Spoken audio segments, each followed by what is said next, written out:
আশা করি আপনারা সবাই ভালো আছেন, সুস্থ আছেন। আজকের পর্ব শুরু করার আগে আমি আপনাদেরকে জানাতে চাই, আজকের পর্বের ঘটনাটা অন্য সমস্ত ঘটনা থেকে আলাদা। কারণ আজকের ঘটনায় ভয়ের কোনো এলিমেন্ট আপনারা পাবেন না। আজকের ঘটনাটা এমন, এমন একজনকে ধরে আনতে হবে যে বাংলাদেশে থাকে না, সে ভারতেও থাকে না। আমরা ফিজিক্যালি কাউকে ধরে আনতে পারবো না, সেটা আমাদের দ্বারা সম্ভব না। কিন্তু এন্টিটিদেরকে আমরা ধরে আনতে পারি, সেটা সম্ভব। তারা দুনিয়ার যেই প্রান্তে থাকুক না কেন। আফগানিস্তান বর্ডারের এক এলাকা, ওই এলাকার নাম সেরিয়াক। ওই সেরিয়াকের ওই এলাকায় অবস্থান করে এক ডেমিগড, তার নাম আবগুল। সে আফগানিস্তানের বর্ডার থেকে বাংলাদেশের এক গোরস্থানে নিয়ে আনা, এবং আবগুলের যে শেষ পরিণতি এবং তার কারণ কি, কেন এত কিছু করা, তা আজকের পর্ব আপনারা শুনতে পাবেন। শুরু হচ্ছে আজকের পর্ব। আমার পেছনে বাতাস, এবং আমি জানি এই বাতাসটা কার। দিগন্তের তারার। আমি তখন একদম মাঝখানে দাঁড়ানো, কবরস্থানের একদম মাঝখানে, যেখানে দাঁড়িয়ে থেকে আমি পুরো কবরস্থানকে 360 ডিগ্রি ঘুরে দেখতে পারি। আমি যে জায়গায় দাঁড়ানো, সেই জায়গার পেছনের দিকে গাছপালা প্রচুর, এবং সেই গাছপালার উপরে বাতাস। তখন আমি জানতে চাচ্ছিলাম যে সে কেন আমার সাথে কথা বলছে না, কেন তখনও সেই বাতাস বয়ে যাচ্ছে চারপাশে একটু পর পর। একটা সময় সে নিজে নিজেই আমার সামনে এলো। আমি তাকে জিজ্ঞেস করলাম, দেরি করলে কেন? তখন দিগন্ত তারা আমাকে বলল, একটা কারণ। আমি কখনো কখনো চিন্তা করিনি যে আমাকে এমন একটা পর্যায়ে আসতে হবে যে আমাকে কখনো তোমার কাছে যেতে হবে, অথবা কখনো তোমাকে আমার কাছে আসতে হবে। যে কোনো একটা কথা বলার সময় থমকে যেতে হবে। আজকে আমি থমকে যাচ্ছি, কাল তুমি থমকে যাবে। আমি জিজ্ঞেস করলাম, কি কি বলতে চাও? তখন দিগন্ত তারা বলল, আমার একজনকে প্রয়োজন। আমি বললাম, কাকে দরকার? তখন দিগন্ত তারা আমাকে বলল, এমন এক ইতরের কথা, যে ইতরে বাংলাদেশে থাকে না। সে আফগানিস্তানের বর্ডারে কোনো এক এলাকায় থাকে, বর্ডারের এই পারে অথবা ওই পারে। ওই এলাকাটার নাম সেরিয়াক। তো ওই এলাকায় ওই ইতরের অবস্থান, এবং ওই ইতরকে তখন বন্দি করা অত্যন্ত প্রয়োজন। আমি জিজ্ঞেস করলাম যে সে কেন পারছে না।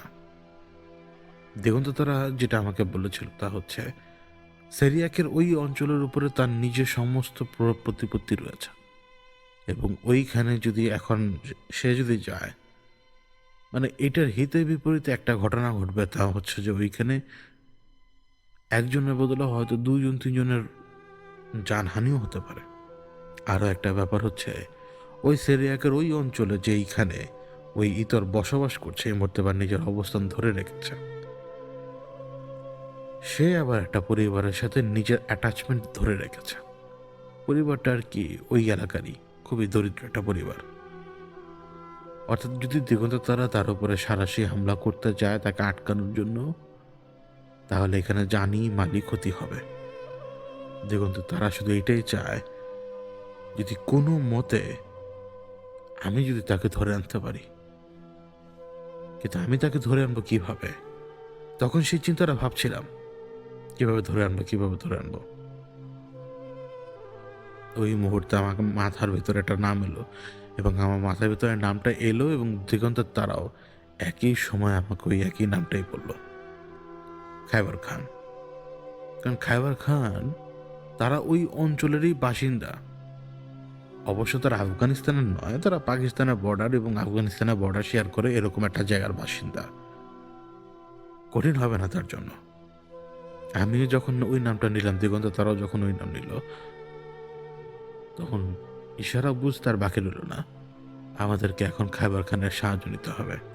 কিন্তু কখনো যদি আপনি কারো সাহায্য নিতে যান, ধরে নিন আপনি একজন তার চেয়ে উচ্চ পদস্থ ব্যক্তি, কিন্তু আপনি তার কাছে গিয়েছেন সাহায্যের জন্য, তখন তার অ্যাটিটিউড বদলে যায় বা তার আচরণ বদলে যায়। কারণ তখন আপনি তার কাছে একই হিসেবে সাহায্যের জন্য এসছেন। সে তখন নিজেকে বড় মনে করে। খাইবার খান এর চেয়ে বেশি বড় মনে করে নিজেকে। তার কাছে কোনো কথা বলা মানে সে ওই সময় ধরে নিন একটা সিংহাসনে বসার মতো ভঙ্গিমা করে বলবে, ক্যা চাহিয়ে আপকো হুজুর, একবার ফিরসে বাতাও। এই কথাটা আমি তখন শুনতে পারবো না। তখন আমি দিগন্ত তারাকে বলি, দেখো, আমি চাই তুমি খাইবার খানকে এখন ধরে এখানে আনো। দিগন্ত তারা আমার কথাটা বুঝতে পারল। বুঝতে পারার পরে সে সেখান থেকে চলে যায়। আমি কবরস্থানের দিকেই তাকিয়ে রয়েছে, এদিক ওদিক চারপাশে। কখনো কখনো 3-4টা বেড়াল একসাথে খেলাধুলা করতে করতে কবরস্থানের এক পাশ থেকে আরেক পাশে চলে যাচ্ছে। নিজেরা দৌড়াদৌড়ি করছে, খেলাধুলা করে। আবার একটা কুকুরও মেইন গেট টপকে ভেতরে ঢোকে, রেলিংয়ের উপর দিয়ে হাঁটে। আবার আশপাশে যে ভবনগুলো রয়েছে, এই ভবনগুলোর মানুষজন জানালার সামনে এসে হয়তো একবার চোখ বুড়ি দিয়ে দেখে এই নীরব এলাকাটাকে। আমি দাঁড়িয়ে রয়েছি অনেকক্ষণ, কোনো সারা শব্দ নেই কারোর, এবং অতক্ষণ পর্যন্ত আমার পক্ষে দাঁড়িয়ে থাকা খুব কঠিন, কারণ ততক্ষণে 10টা 20 বা 21 বেজে গেছে। আমি আমার ফোনে দেখতে পাচ্ছিলাম। আমি আরেকটু অপেক্ষা করতে চাচ্ছিলাম এবং ওই সময় আমি খুব খুব খুব করে চাচ্ছিলাম যাতে দিগন্ত তারা খুব তাড়াতাড়ি আসে। এর কিছুক্ষণ পরে যখন একদম আমি রিসেট করে ফেলি যে আমার পক্ষে থাকা সম্ভব না, কারণ ওয়াল আমি টপকাতে পারবো না, তখন দিগন্তের তারা সেখানে এসে পৌঁছায় এবং একটা বস্তা যখন উপর থেকে নিচে পড়বে যেমনটা শব্দ হবে, খাইবার খানকে সে ওই সময় ছুঁড়ে মেরেছে। এবং আমি যা দেখলাম তা হচ্ছে যে একটা ছায়ার মতো কিছু আমার সামনে মাটির উপরে পড়ে ছেঁচড়িয়ে বাম পাশে চলে গেছে। একটা পারিবারিক স্পেস, যেটা কবরস্থানের ভেতরে পারিবারিক স্পেস কেনা অনেকগুলো, ওই পারিবারিক স্পেসগুলোর এক পাশে পড়ে গেছে সে। এবং সেইখান থেকে মানে তার ছেলের কান্না এবং তার ছেলের হাসি দুইটাই আসছে শব্দ। খ্যাক খ্যাক করে হাসেও আবার কান্নাও করে। আমি তখন ছায়ার ভেতরে, আমি যে জায়গার ভেতরে রয়েছি সামনে আলো রয়েছে, কিন্তু আমি পুরো অন্ধকার জায়গার ভেতর দাঁড়ানো। তো আমার 2 পকেটে আমি 2 হাত ঢুকিয়ে দিই প্যান্টের। ওই অবস্থা আমি হেঁটে একটু সামনের দিকে আসি, কিন্তু পুরোপুরি আলোর ভেতরে আসিনি। আমি খাইবার খানকে বললাম, খাইবার খান, তোমাকে দরকার একটু। তখন এখান থেকে বললো, क्या चाहिए आपको हुजूर? वो पहाड़ मेरे को ऐसे लेके आया और ऐसे कोई क्या किससे बात नहीं करता क्या? उसे बात करना नहीं आता क्या साहब? আমি বললাম যে থাক, দরকার হলো সেরিয়াক থেকে একজন লোককে নিয়ে আসতে হবে। তো তখন সে বললো, সেরিয়াক থেকে কোন লোককে নিয়ে আসতে হবে? আমি দিগন্ত তার দিকে তাকানোর পর দিগন্ত তারা তাকে বলল, এবং যার কথা বলল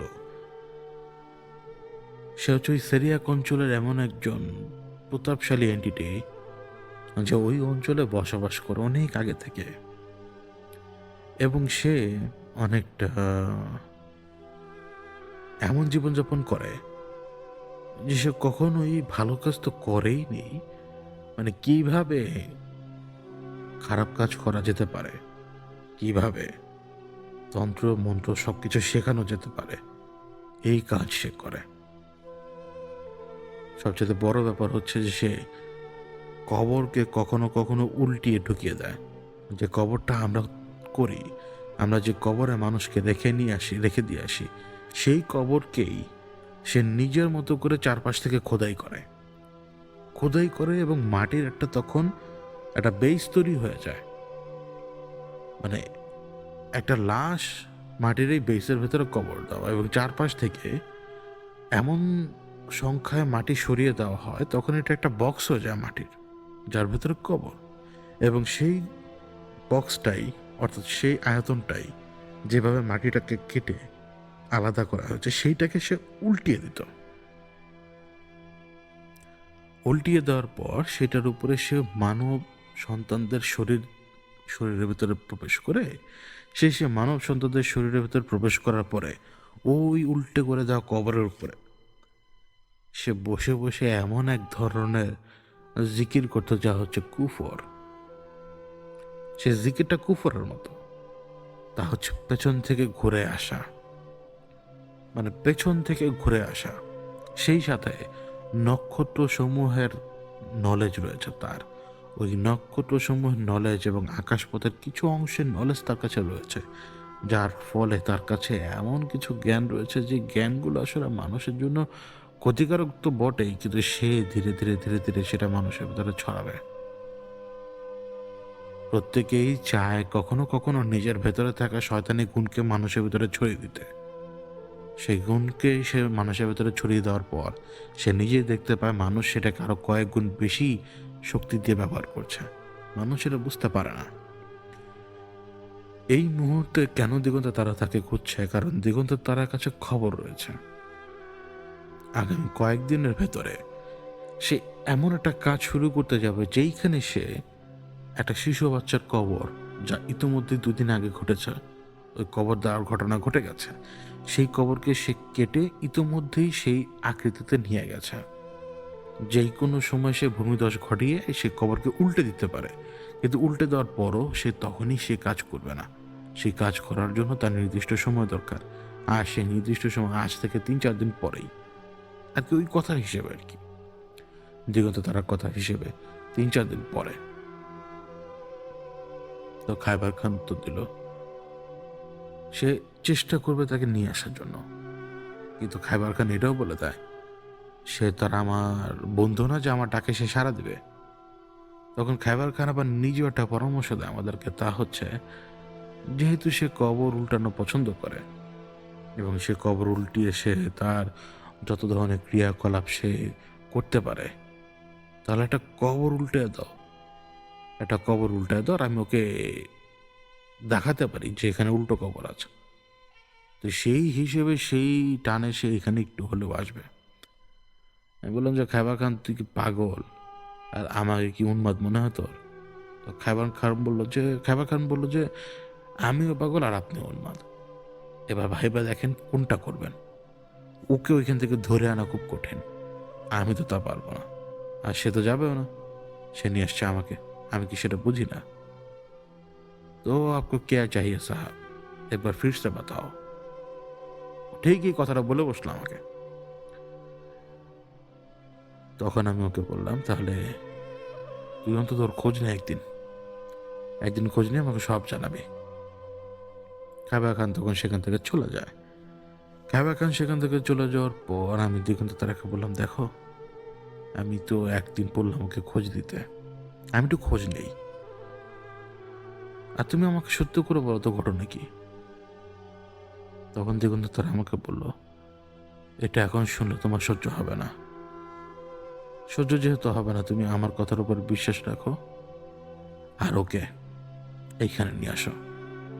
তখন আমি দিগন্ত তারাকে বললাম, আমি কি ওই উল্টা কবর তৈরি করবো তোমার মনে হয়? দিগন্ত তারা আমাকে বললো, হ্যাঁ তুমি উল্টা কবর তৈরি করবে, প্রয়োজন হলে অবশ্যই করবে। বললাম যে এটা তো খুব খুব কঠিন, তুমি এমন একটা বিপদ আমাকে হুট করে ফেলে দিবে। তখন দিগন্ত তারা আমাকে বললো, না এটা প্রশ্নই আসে না, তোমাকে আমি কেন বিপদে ফেলবো? তোমার যদি মনে হয় না আমি করার দরকার নেই, আমি চাই না তোমার কোনো ক্ষতি হোক, আর আমি চাই না কোনো ঝামেলা হোক তোমার, আর আমি চাই না যে তুমি এমন কোনো কিছু করো যে জিনিস করতে তোমার খুবই খুবই অস্বস্তি বোধ হয়। আমি শুধু তোমার সাহায্য চাই, এর বাইরে অন্য কোনো কিছু না। আমি শুধু এটুকু বললাম যে চাইলে তুমি সে খবর তৈরি করতে পারো। তুমি চাইলে সে খবর তৈরি করতে পারো। আমি দিগন্ত তারার ওই হিসাব বুঝি, এবং আমি এটাও বুঝি যে সে আমার কাছে কি চাচ্ছে। উল্টো খবর তৈরি করা কঠিন না। কথা হচ্ছে লাশ কোথায় পাবো? লাশ কি উল্টানো সম্ভব আমার পক্ষে? আর উল্টো কবর তৈরি করবো ওর মতো করে তো আর উল্টো কবর তৈরি করা সম্ভব না। মাটি কেটে, মাটির ভেতরে থাকা কবরের চারপাশ কেটে ওইটাকে আলাদাভাবে বিচ্ছিন্ন করা শৈল্পিক কাজ। ওই কাজ আমার পক্ষে সম্ভব না। মানুষের পক্ষে তো আরও আগে সম্ভব না। হ্যাঁ সম্ভব, যদি চারপাশ থেকে ঘুরে মাটি আলাদা করে ওই স্পেস তৈরি করে কবরের ঠিক নিচে এক হাত অংশ দিয়ে যদি মাটি কেটে আলাদা করে দেওয়া হয়, তাহলে সেটা সম্ভব। কিন্তু আমি এই কাজ করলে দুনিয়াবাসী দেখবে না? দেখবে তো। দিগন্ত তারা সেখান থেকে চলে যায়, কিন্তু আমি জানি আমাকে কিভাবে উল্টো কবরটা তৈরি করতে হবে। ওই ডিসেপশনটা তৈরি করার জন্য যে ডিসেপশনের উপরে চান্স থাকবে খাইবার খান সেই সেরিয়াক থেকে, সেরেক নয়, সেরিয়াক থেকে ওই শয়তান এন্টিটিকে নিয়ে আসার। কিন্তু কথা হচ্ছে এই শয়তান এন্টিটির পেছনে দিগন্ত তারা পড়লো কেন, সেটা জানা একদম কঠিন। কারণ খাইবার খান যদি কোনো কিছু জেনেও যায় সে এসে বলবে না, কারণ ইতিমধ্যে ওকে ছুঁড়ে মেরেছে দিগন্ত তারা এখানে। ওরা ভালো করে জানে ওদের কোন জিনিসে ভালো কোন জিনিসে খারাপ। আমি রাতে বাসায় ফেরত আসি। আমি তখন তাহাজুদ পড়ার পর বসে রয়েছে। মনে হলো যে একটু মোবাইল ফোনে স্ক্রোল করতে পারে, কিন্তু হুট করে মনে হলো একবার ফোকাস করে দেখি কিছু জানা যায় কিনা। কিভাবে ফোকাস করব?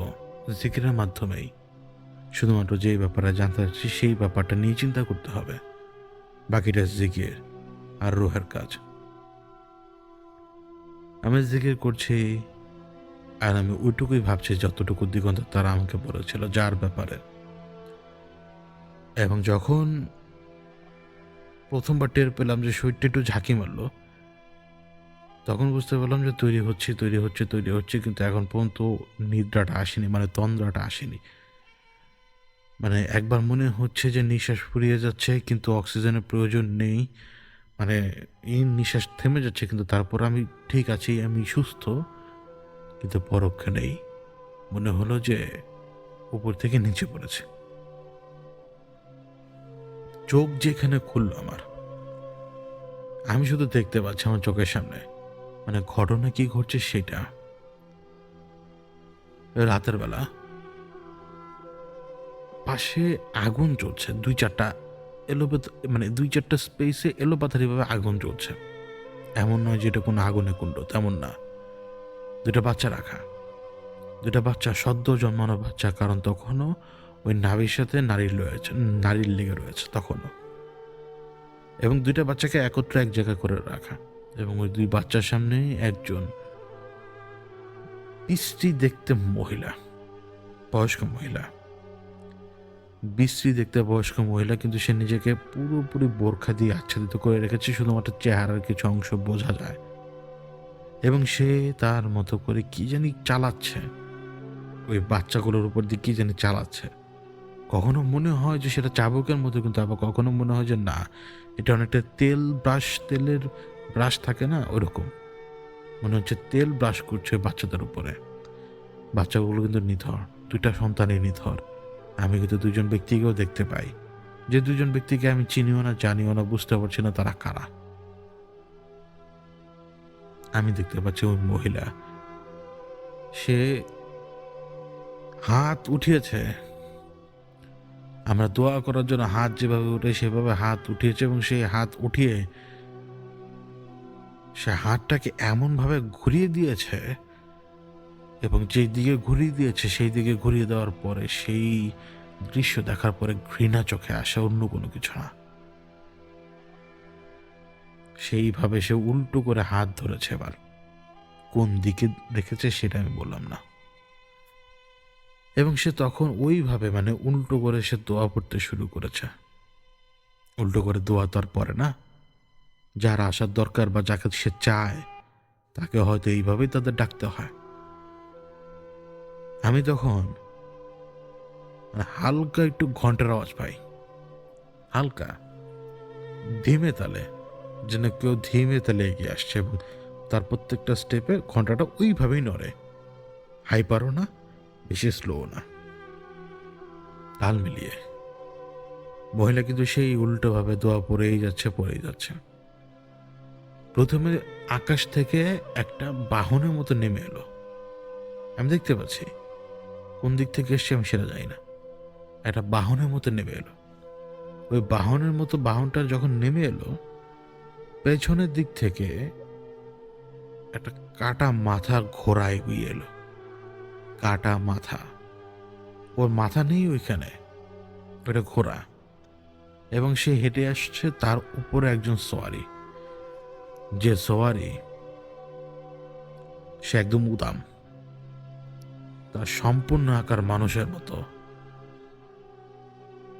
একটা লুঙ্গি টাইপের কাপড় দিয়ে নিজের সতর্কে সে ঢেকে রেখেছে, কিন্তু তার নাভিটা অনেক বড়, তার পেট অনেক বড়, তার পেটের উপরে পশম, তার বুকে পশম, কিন্তু তার সারা শরীর মোটামুটি, কিন্তু পেট অস্বাভাবিকভাবে বড়। এবং তার চেহারা,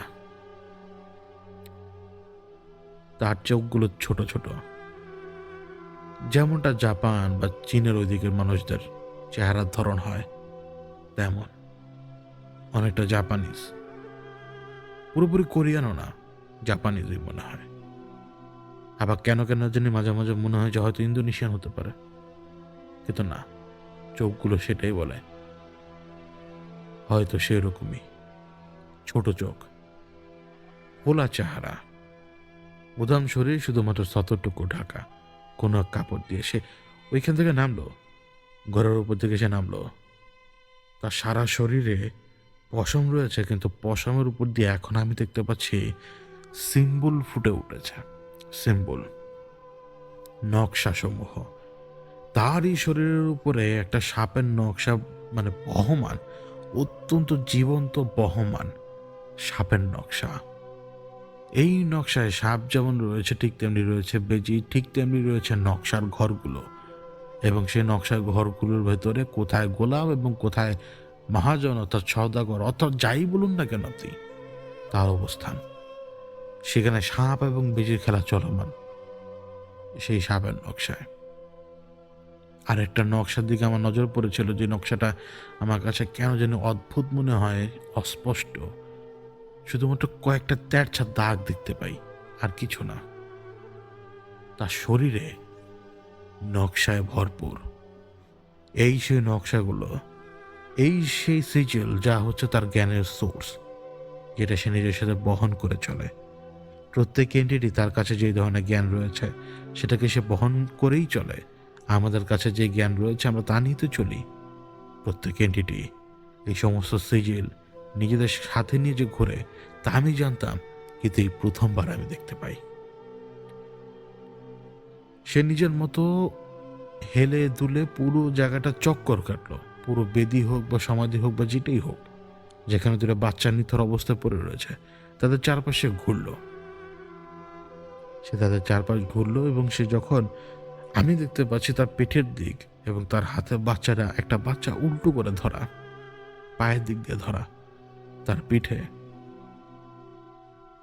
তার পিঠে আমি একটা নকশা দেখতে পাই। এবং এই নকশাটা ছিল এরকম, নকশা একটা ঘোড়া, সে চার কোণা পৃথিবীর দিকে দৌড় দিচ্ছে। পৃথিবী কিন্তু চার কোণা নয়, মানে চার কোণা পৃথিবীর উপরে সে দৌড় দিচ্ছে। ওই নকশার ঘোড়াটা, তার মাথাটা সাপের মতো, তার লেজ অনেকটা শুয়োরের মতো, এবং তার পা অনেকটা কাছিমের মতো কাছিম। বাকি শরীরটা ঘোড়ার মতো। কেশর সেটা বোঝা যায়, বাকি অংশ স্পষ্ট বোঝা যায়। সে চার কোণা পৃথিবীর উপরে দৌড় দিচ্ছে। এবং সে যখন চার কোণা পৃথিবীর উপরে দৌড় দিচ্ছে, তার পেছনের দিক থেকে বেরিয়ে আসছে আগুন। যে আগুন ওই চার কোণা পৃথিবীর উপরে দৌড়াচ্ছে, এবং আগুনটা যেহেতু তার পেছনের দিক থেকে বেরিয়ে আসছে, অর্থাৎ তার পেছনে যা রয়েছে সমস্ত কিছুকে সে জ্বালিয়ে পড়ে ছারখার করে দিচ্ছে। ওই নকশায় অবস্থান রয়েছে গোলামের, ওই নকশার মালিক তো সে নিজেই।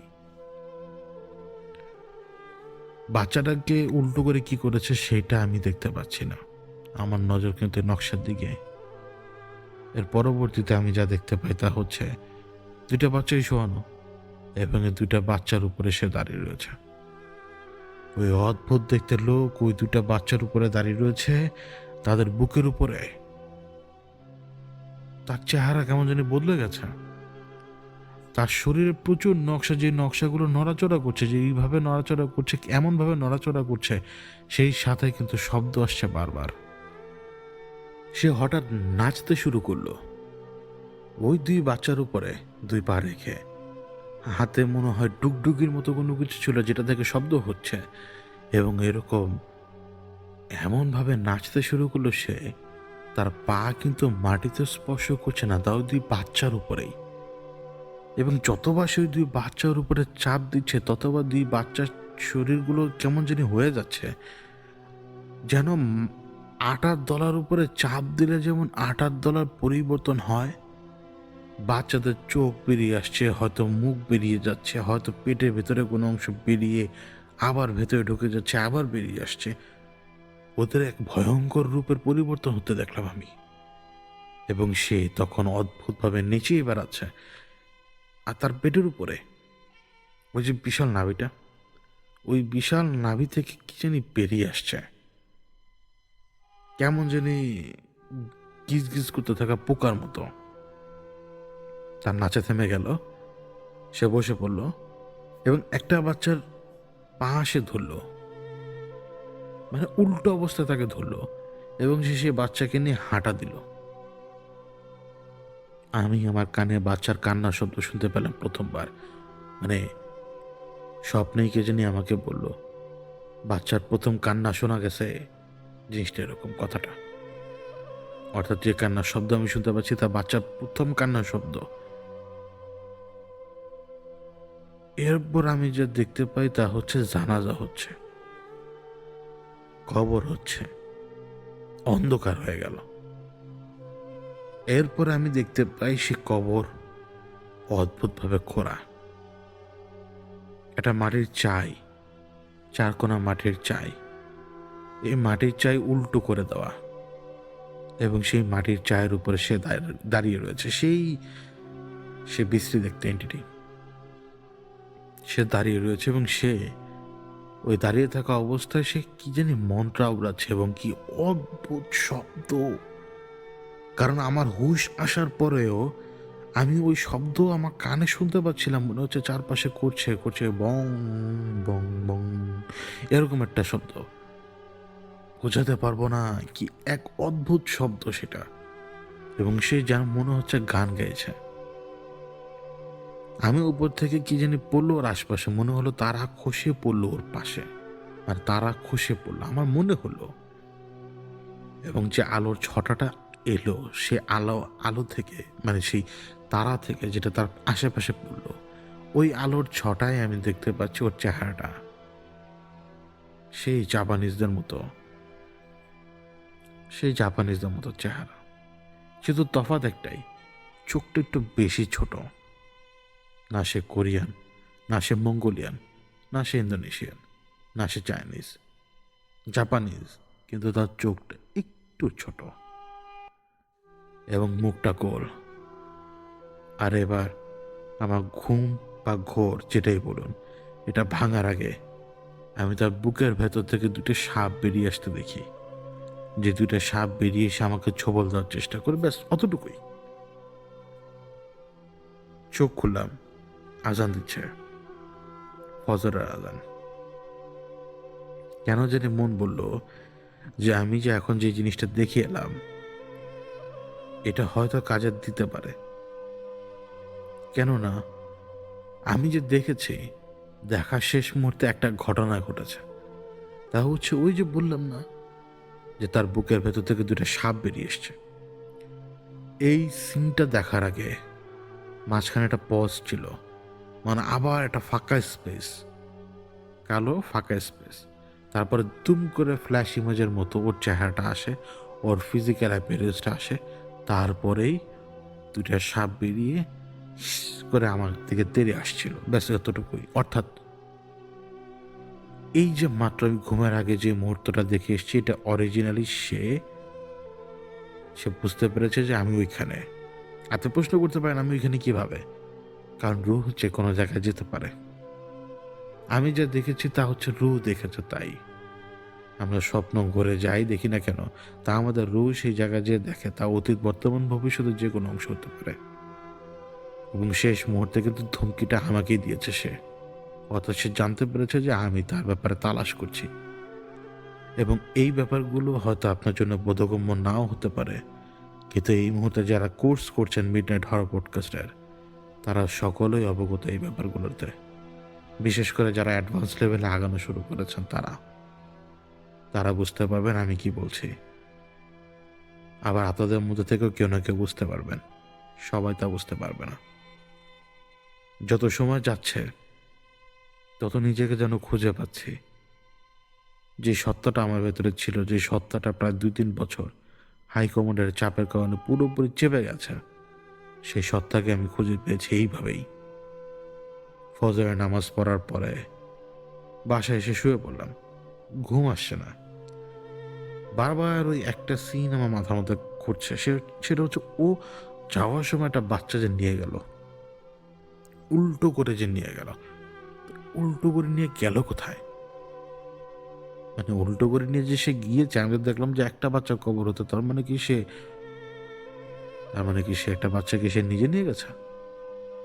আবার এমন তো হতে পারে যে বাচ্চা কবর আমি দেখলাম এটা সেই বাচ্চা, মানে মারা গেছে, কিন্তু সে নিয়ে গেছে, আমি তাকে ওই রূপক অর্থেই দেখতে পাচ্ছি যে সে মৃত বাচ্চাটাকে নিয়ে যাচ্ছে পা উল্টো করে ধরে।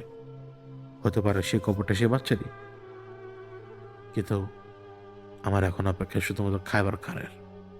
কারণ ও এলেই ওই সেরিয়াক, ওই এলাকার ইনফরমেশন আমি জানতে পারবো, এবং জানতে পারবো এই ইতরটাকেই কি আমি দেখেছি, নাকি অন্য কাউকে, নাকি অন্য কেউ দেখা দিয়েছে। মাগরিবের পর আমি দাঁড়িয়ে রয়েছি ঢালু রাস্তার ভিতরেই। পেছনে যে পাকা রাস্তা, ওই পাকা রাস্তাটা নতুন, পরিবর্তন হচ্ছে সবকিছুর। এবং ধীরে ধীরে ধীরে ধীরে এই এলাকার স্মৃতি আমার চোখের সামনে থেকে গায়েব হয়ে যাচ্ছে। যা আগে যেমন ছিল তা আর আগের মতো নেই। তো বুঝতে পারছি যে খাইবার খান আসবে। আমার পেছনে বড় একটা ইলেকট্রিক্যাল খুব বড় একটা টাওয়ার রয়েছে। ওটা কিন্তু খাম্বা নয়, টাওয়ার। ওই টাওয়ারে মাঝে মাঝে স্পার্কিংয়ের শব্দ হয়। তো তখনও স্পার্কিং হচ্ছিল। টের পাচ্ছিলাম যে খাইবার খান আসবে, কিন্তু তারপরও স্পার্কিং হওয়ার শব্দ শুনে আমি একটু তাকাই। ওই সময় একটা ছায়া, যেটা আমার কাছাকাছি আসতে আসতে এটা পাখির মতো রূপ নিয়ে আমাকে পার করে পেছনে পড়ে গেছে। এবং যখন একটা পাখি উড়ে এসে মাটিতে পড়লে যেরকম তফ করে একটা শব্দ হবে, দম না তফ, এরকম একটা শব্দ হবে, ওইরকম একটা শব্দ। বুঝতে পারলাম যে আমি খাইবার খানের গতিতে একটু সমস্যা করে দিয়েছি, এই জন্য সাথে সাথে তাকাইনি। আবার সে যখন ডাক দিল তখন আমি তাকাইনি, কারণ আশপাশে মানুষ রয়েছে। ওকে যদি আমি কোনো কথা বলি, ওর সাথে তার চুপি চুপি কথা বলা সম্ভব না, মুখ নাড়েই কথা বলতে হবে। মানুষ তখন তা বুঝতে পারে। একটু ফাঁকা হওয়ার পরে আমি জিজ্ঞেস করলাম, খাইবার খান খবর কি? খাইবার খানের ভাষায় বলি, কারণ ও তো ওইভাবে উর্দু না বলাই ভালো বা হিন্দি না বলাই ভালো। খাইবার খানের কথা হচ্ছে যে আমি তাকে এমন এক জায়গায় পাঠিয়েছি, বা ওই পাহাড় বলতে সে দিগন্ত তারাকে বোঝায়, এমন এক জায়গায় পাঠিয়েছি যে জায়গায় সংবিধান না। সে ঘুলদের সম্প্রদায়ের একজন, কিন্তু সে পুরোপুরি ঘুলও না। সে ঘুলও, আবার সে একজন জিনও। সে জিন। সে কোন হিসেবে জিন? সে হচ্ছে মাটির উপরে চলাফেরা করার জিন, কিন্তু তার ভেতরে আবার ঘুলের ক্ষমতা রয়েছে। ধারণা করা যেতে পারে যে সে সম্ভবত ঘুলই ছিল, কিন্তু সে ঘুলদের মতো জীবনযাপন করেনি। অর্থাৎ শুধুমাত্র মানুষ খেকো হয়ে সে থাকেনি, বা কোনো প্রাণী খেকো হয়ে সে থাকেনি।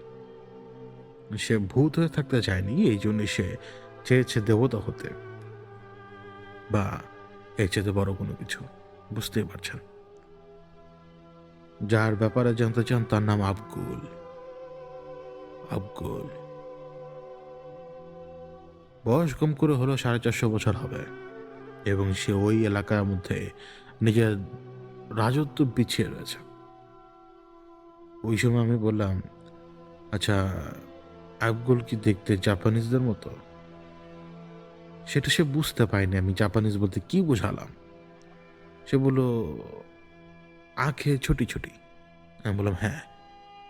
তো তারপরে সে নিজের কথা বলতে লাগলো।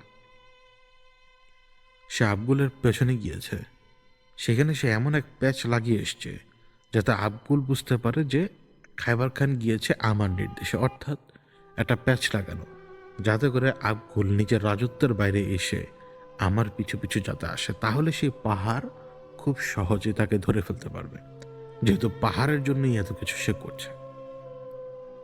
তখন আমি খাইবার খানকে বললাম, তুমি তো শুধু একটা ব্যাপার জানো না, বলো তো এই জিনিসটা কি?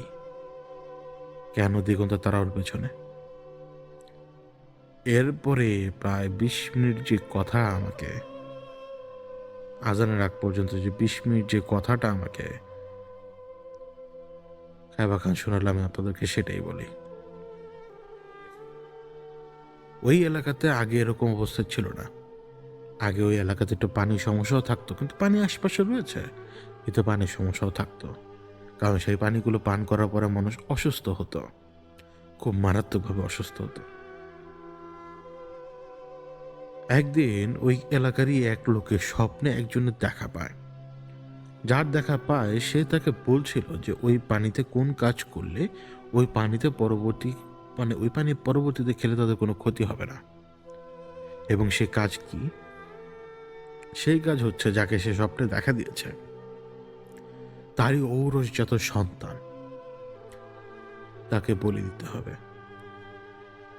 ওইদিকের লোকেরা তখন কিন্তু এমন না যে মুসলমান না, তারা মুসলমান, কিন্তু তাকে এমনভাবে স্বপ্ন দেখানো হয়েছিল, বলা হয়েছিল যে নিজের সন্তানের গলা কেটে সেই রক্তকে বইয়ে দিতে হবে পানির ভেতরে। যখন সেই রক্ত ওই পানিতে বয়ে যাবে, ওই লাল রক্ত পানির মধ্যে মিশে যাবে। পানির যে রং, সেই রঙের উপরে যখন লাল রক্ত পড়বে, পানি লাল হয়ে যাবে, কিন্তু কিছু সময়ের মধ্যে পানি একদম নিজের আগের মতো হয়ে যাবে, আগের যে রং সেই রঙে ফেরত যাবে। তারপরে সে পানি খেলে তাদের কোনো সমস্যা হবে না। কিন্তু শর্ত হচ্ছে, সেই স্বপ্নে শর্ত হচ্ছে সন্তানের এমন পরিণতি করতে হবে যে পরিণতিতে সমস্ত রক্ত যাতে ওই নদীতে যেয়ে পড়ে, সন্তানের শরীরে কোনো রক্ত থাকা যাবে না। সে প্রথমবার এমন ঘটনা ঘটালো। সে প্রথমবার যখন তার নিজের সন্তানকে গলা কেটে ওই পানির উপরে রাখলো, যতক্ষণ পর্যন্ত তার সন্তানের ছটফটানি না কমে, ততক্ষণ পর্যন্ত সে রেখেছিল। কিন্তু স্বপ্নে সে দেখা দিল, বলল যে হয়নি। ওই পানি খেয়ে তারা আবার অসুস্থ হলো। স্বপ্নে সে দেখা দিয়ে বলল, এমন ভাবে নয়, যেমন ভাবে করতে হবে তেমন ভাবে করো। তখন যাকে সে স্বপ্নে দেখা দিয়েছিল, সে নাকি স্বপ্নে জিজ্ঞেস করেছিল তাকে কিভাবে। তখন আবগুল ওই স্বপ্নে দেখায় শিশু সন্তানের হাত বাঁধতে হবে কোমরে, শিশু সন্তানের হাত কোমরের লম্বালম্বি অবস্থায় বেঁধে রাখতে হবে। তারপরে শিশু সন্তানের 2 পা ধরে শিশু সন্তানের মাথাকে নিচের দিকে নিতে হবে, এবং গলা এমনভাবে কাটতে হবে যে পুরো গলাও কাটা যাবে না, কিন্তু রক্ত ফিনকি দিয়ে বের হবে, যাতে সমস্ত রক্ত ঘুরে শরীরের ঠিক এই অংশে এসে থেমে যায়। তার আগে সন্তানকে এমনভাবে মালিশও করতে হবে যাতে সন্তানের পুরো শরীর গরম হয়ে যায়। সেই ব্যক্তি সে কাজ করে। সেই ব্যক্তি ঠিকই তার আরেক সন্তানকে, যে একটু বড়, তাকে ওই নির্মমভাবে সে বাঁধে, ওই নির্মমভাবে সে গলা কাটে ওই পানির উপরে, এবং ওই নির্মমভাবে সে তাকে উল্টো ঝুলিয়ে ধরে রাখে। এবং ওইভাবে রক্ত ওইখানে পড়ার পরে সে নিজেই আবার সে পানি খায়, এবং সে পানি খাওয়ার পরে তার আর কোনো রোগ হয়নি, বরং তার শরীরে কিছু রোগ ছিল, চর্মরোগ। ওই পানি খাওয়ার পরে তাকে স্বপ্নে দেখা দিয়ে বলেছিল সে ওই পানি যদি এখন সে তার ওই ঘায়ের উপরে লাগায় সে ঘা ঠিক হয়ে যাবে, এবং তাই হলো। সে যে গোপনে দুটা ঘটনা ঘটিয়ে ফেলেছে এটা কেউ জানতো না তখনও। পরবর্তীতে ধীরে ধীরে জানতে পারে মানুষ, কারণ সে তখন তাদের সামনে মাসিহা রূপে আবির্ভাব ঘটায়, নিজেকে একটা পরিচয় দেয় এবং বলে যে তার সাথে এক মানে ফেরেশতার দেখা হচ্ছে। সে ফেরেশতা রূপে তাদের সামনে আসতো। প্রথম দিকে যখন সে ফেরেশতা রূপে ছিল তাদের সামনে, ধীরে ধীরে ধীরে ধীরে যত তার গোলামের সংখ্যা বদলাচ্ছিল, যেমন যেই প্রথম ব্যক্তি ছিল যার সাথে স্বপ্নে তার সম্পর্ক ছিল, দেখা হয়েছিল, পরবর্তীতে যার ঘাড়ে সে চাপলো তার সামনে সে ছিল অন্যরকম। এরপরে তৃতীয় ব্যক্তির ঘাড়ে যখন চাপলো, তৃতীয় ব্যক্তি ছিল একজন দুর্নীতিপরায়ণ খারাপ মানুষ, এবং সেই দুর্নীতিপরায়ণ খারাপ মানুষের সামনে ফেরেশতার রূপ ছেড়ে দিয়ে সে যখন নিজের আসল রূপ দেখালো, এখন দুইটা সত্যতে এক হয়ে গেল। মানুষও খারাপ আর তাদের দেবতাও খারাপ। বেশ, দুইজনরা সেইভাবেই চালাতে লাগলো সবকিছু। কি করতো? একটা গোপন রিচুয়াল করতো তারা সব সময়, অদ্ভুত ধরনের রিচুয়াল। ওই রিচুয়াল করার সময় নাকি আকাশ থেকে তারা একদম তাদের আশপাশে পড়তো, এবং এক অদ্ভুত ধরনের বাহন তাদের আশেপাশে এসে থামতো। ওই দেবতা তাদেরকে বলতো আসমান থেকে ফেরেশতা এসছে বাহনে করে তোদের কথা শোনার জন্য, তোদের দোয়া শোনার জন্য, তোদের জিকির শোনার জন্য। নাউজুবিল্লাহ, নাউজুবিল্লাহ, নাউজুবিল্লাহ। অর্থাৎ ওইখানে একটা কাল্ট করে উঠেছিল, বা একটা গ্রুপ, যে গ্রুপ উল্টো হাতে দোয়া করত এবং উল্টো জিকির করত। নাউজুবিল্লাহ। তারা উল্টো হাতে দোয়া করতো, উল্টো হাতে জিকির করতো, উল্টো হাতে কাজ করতো, এমনকি দাফনও দিত উল্টো ভাবেই। মানে আমরা যেভাবে দাফন দিব তারা দাফন দিত বুকের উপরে রেখে, পিঠের উপরে নয়। এবং সেইভাবে রাখার পরেও এই যেই আকুল, সে ঠিকই কবর থেকে লাশ এইভাবে আলাদা করে ফেলত এক অদ্ভুত প্রক্রিয়ায়। কবর থেকে লাশ না তুলেই মাটিকে এমনভাবে প্রিসাইসলি কাটতো সে, কেটে এমনভাবে আলাদা করে ফেলতো কেউ বুঝতেই পারতো না কখনো। এবং তার উপরে বসে সে নিজের যে জ্ঞান, যে কুজ্ঞান, সেই কুজ্ঞান যার কাছ থেকে সে আহরণ করে, সে বসে বসে আবার তার ইবাদত করতো। নাউজুবিল্লাহ। অনেকটা কবরের উপরে বসে সাধনা করার মতো। এবং সেই সাধনা এইখানে কে করছে? এইখানে করছে আবগুল, যে অর্ধেক গুল আর অর্ধেক জিন। আবগুলের এই কাজ ওই অবস্থা থেকে সেই পর্যন্ত চলে যাচ্ছে এখন পর্যন্ত। ওই কাল্ট মানুষের ভেতরে চলাফেরা করে।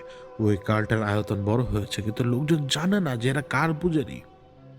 নামাজ কালাম পরে সব ঠিক আছে, সব কিছু সুন্দর মতো, কিন্তু নিজস্ব যখন প্রোগ্রামটা চলে আসে, নিজেদের ভেতরে যে গোপনীয় প্রোগ্রাম তারা পরিচালনা করে, সে গোপনীয় প্রোগ্রাম পরিচালনা করার সময় তারা প্রত্যেকবার কোনো না কোনো জায়গা থেকে কোনো না কোনোভাবে একটা মাসুম বাচ্চা এনে তার গলা কেটে ঠিক ওইভাবে উল্টো ঝুলিয়ে রেখে তাকে তীব্র কষ্ট দিত ততক্ষণ পর্যন্ত, যতক্ষণ পর্যন্ত ফিনকি দিয়ে রক্ত সমস্তটুকু গড়িয়ে না আসছে, যতক্ষণ পর্যন্ত তার জান চলে না যাচ্ছে। তাকে এত কষ্ট দিত ওরা।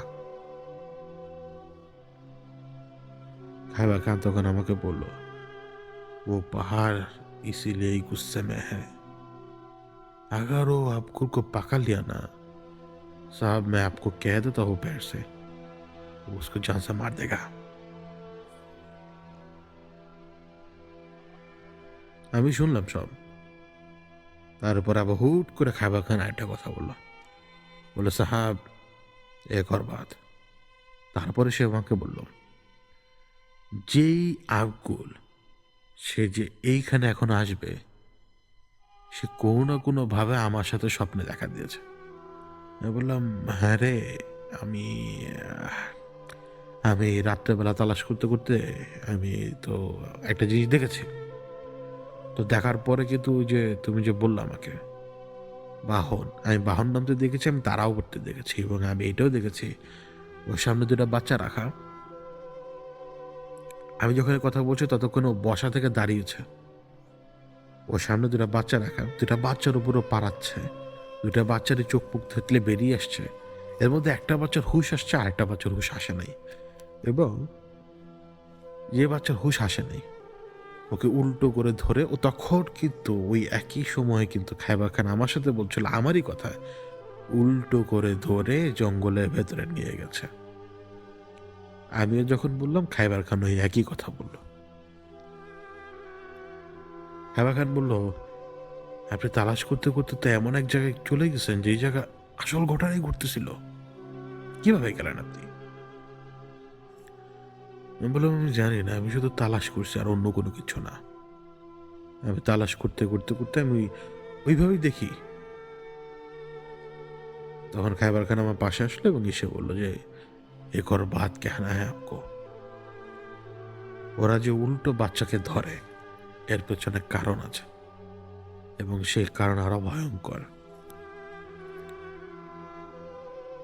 উল্টো বাচ্চাকে ধরলে কি হয় সুবিধা তা হচ্ছে ঠিক কোমরের নিচের অংশটুকু পায়ুপথের উপরের দিক থেকে খুব সহজে চামড়া কেটে একেবারে মুরগির মতো চামড়া শরীর থেকে আলাদা করতে পারবো না। আমি বললাম খাইবার থাম। আমি সাথে সাথে বললাম খাইবার থাম। তখন খাইবার আমি বুঝলাম যে আমার ঘাড়ে স্পর্শ করেছে এবং স্পর্শ করে সে আমাকে বলল, आपको सुनना पड़ेगा, नहीं तो गुस्सा नहीं आएगा आपको, उस पर तरस आ जाएगा आपको। जब वो पहाड़ उसको पकड़ेगा और उसको जान से मारने वाला है तब आप कहीं ना कहीं वो बात जरूर कह देंगे कि इसको मत मारो। लेकिन मैं आपको कहता हूं अगर आपके अंदर गुस्सा ना आएगा तो फिर आप उसको मार नहीं पाओगे। তখন আমাকে বললো যে আপনি আমার দিকে তাকান, আমি আপনাকে একটা ব্যাপার দেখাই। আমি ওর দিকে তাকালাম, সামনে 2টা চোখ, যে চোখ বিড়ালের মতো। বিড়াল যেরকম স্টার গেজিং করে মানে চোখের তারা দেখে ওই রকম চোখ। এবং আমি এই চোখের ভিতরে কিভাবে জানি ডুবে যাচ্ছি ধীরে ধীরে। এই চোখ বিশাল একটা আকার নিল আমার চোখের সামনে এবং আমি ওই চোখের ভেতরে পড়ে যাচ্ছি। এবং ওই সময় আমি শুধু এইটুকু জানি যে আমি উপর থেকে নিচে পড়ে যাচ্ছি। আমার শরীর ওই অনুভূতি পাচ্ছে আমি উপর থেকে নিচে পড়ে যাচ্ছি, কিন্তু আমি চোখে যা দেখতে পাচ্ছি তা ভয়ঙ্কর। আমি আবারও বলি, এখন আমি যা বলবো তার রাগ, ঘৃণা আর কষ্ট সবকিছুর উদ্রেক ঘটাবে। আমি দেখতে পাচ্ছি বাচ্চাদেরকে ঝুলিয়ে রাখা, কোনো কোনো বাচ্চার শরীর একদম ফুলে গেছে, একদম ঠোঁটের এখান দিয়ে পচে গিয়ে মারের কিছু অংশ পচে গিয়ে ওই অল্প অল্প ছোট গিনি গিনি দাঁত পর্যন্ত বেরিয়ে এসছে, সাথে খুলির কিছু অংশ নাকের। শরীর একদম ফুলে গেছে। এই ফুলে যাওয়া শরীর যেমন আমি দেখতে পাচ্ছি, ঠিক দেখতে পাচ্ছি যে একদম সদ্য মৃত সন্তান যার শরীর ঠান্ডা হয়ে গেছে, 2-1 জায়গাটা শক্ত হয়ে গেছে। আমি দেখতে পাচ্ছি সব, কারণ আমাকে খায়বার খান দেখাচ্ছে যে বাচ্চাটার নাকের নিচের অংশ পচে গিয়ে হাড় বেরিয়ে এসছে, বাকি ফেস তখন পর্যন্ত মোটামুটি ইনট্যাক্ট কিন্তু ফুলে গেছে। ওই বাচ্চাটাকে উল্টো করে ঝোলানো এবং ওই বাচ্চা ঠিক ওইভাবে যে দিকটা হচ্ছে মলত্যাগের রাস্তাটা তার একটু উপরে, যেহেতু সে উল্টো ঝোলানো, এক অদ্ভুত ধরনের ছুরি দিয়ে ওকে কাটছে জায়গা দিয়ে। কাটার সময় কোনো রক্ত বের হয়নি, রক্ত বের হবেও না। ডেড বডি থেকে অনেক সময় পরে রক্ত আর বের হয় না, সব জমাট বেঁধে যায়, বের হয় না। ওই চামড়াটা যে কাটছে, এই চামড়াটা কিরকম এক অদ্ভুত চামড়া, আমি আপনাদেরকে বলে বোঝাতে পারবো না। ওই ফুলে যাওয়া শরীরটা, ওইটাকে ওইভাবে ওরা ঝুলিয়ে রেখেছে। তখন শরীরটা কেমন জানি কালো, ভেতরে কালো সব। এবং আমি দেখতে পেলাম শিরদাঁড়াটা, একটা বাচ্চাদের শিরদাঁড়া, ছোট্ট একটু স্পেস, 2 ইঞ্চি 3 ইঞ্চি ছোট্ট স্পেস, তারপরে আবার বুকের ছাদাটা পরে আমি এটাও দেখলাম, এরপরে আরেকটা শিশু, ওই যে মনে হয় যে আজকে মারা গেছে, ওর শরীরে কোনো চামড়াই নেই, ওর শরীরে কোনো চামড়া নেই এবং চেহারায় কোনো চামড়া নেই, কিন্তু চামড়া দিয়ে করছেটা কি? মানে আমার ভেতরে যে প্রশ্নটা চলে আসলো ওই একই সময় খাইবার খানের গলা আমি শুনতে পাচ্ছি, কারণ আমি তখনও উপর থেকে নিচে পড়ছি, মানে এত বহুতল উপরে কোন জায়গায় আছে আমি জানি না।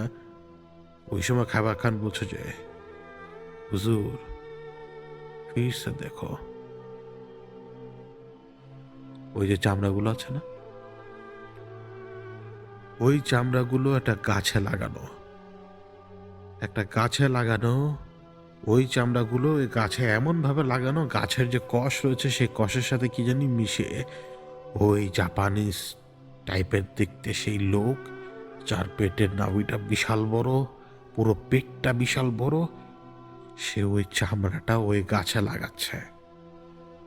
গাছের চারপাশে এক অদ্ভুত ধরনের আলো, যে আলো কিন্তু আবার উল্টোভাবেই জ্বলছে, মানে জ্বলছে ঠিকই, আলো শিখা সবসময় উপরের দিকে থাকবে, কিন্তু যেই উৎস থেকে আলোটা নিজের ফুয়েল পাচ্ছে সেই উৎস উল্টো করে ঝোলানো। মানুষের সন্তানদের খুলি, অসংখ্য সন্তানের খুলি, অসংখ্য সন্তানের খুলি উল্টোভাবে ঝোলানো। গাছের যে দড়ি থাকে, শ্বাস শ্বাস নেওয়ার জন্য অনেক সময় শিকড় নিচে নেমে আসে গাছের ডাল থেকে, সেই শ্বাসমূল দিয়ে ওই খুলিগুলোকে গিট মেরে গাছে ঝোলানো। আর সে গাছ বাতাসে দুলছে, ওই গাছের সামনে আমি পেছনের দিক থেকে দেখতে পাচ্ছি ওই জানোয়ারটাকে, আর এই গাছের কেমন জানি একটা চেহারা। খাইবার খান আমাকে বলছিল, আবগুল উসকা হি পূজা করতা হ্যায়, মানে ওই ভয়ঙ্কর দর্শন গাছ, যে গাছের ভেতরে ইনসানের বাচ্চার চামড়াগুলো লাগানো, না জানি কত সব বছর ধরে। আমি যে ছাল বাকল দেখছি সেগুলো কোনো ছাল বাকল না, সেগুলো ইনসানের বাচ্চার শরীরের নিজের চামড়া, যারা ছাল বাকলের মতো এখন দেখা যায়, ওইটা ওই গাছ নিজের গায়ে লাগাচ্ছে। সে ওই গাছের পূজা করছে, আর সেই গাছ দেখতে অত্যন্ত বিশ্রী, অত্যন্ত ভয়ঙ্কর। এরপরে আমি ধাপাস করে নিচে পড়ছি একদম।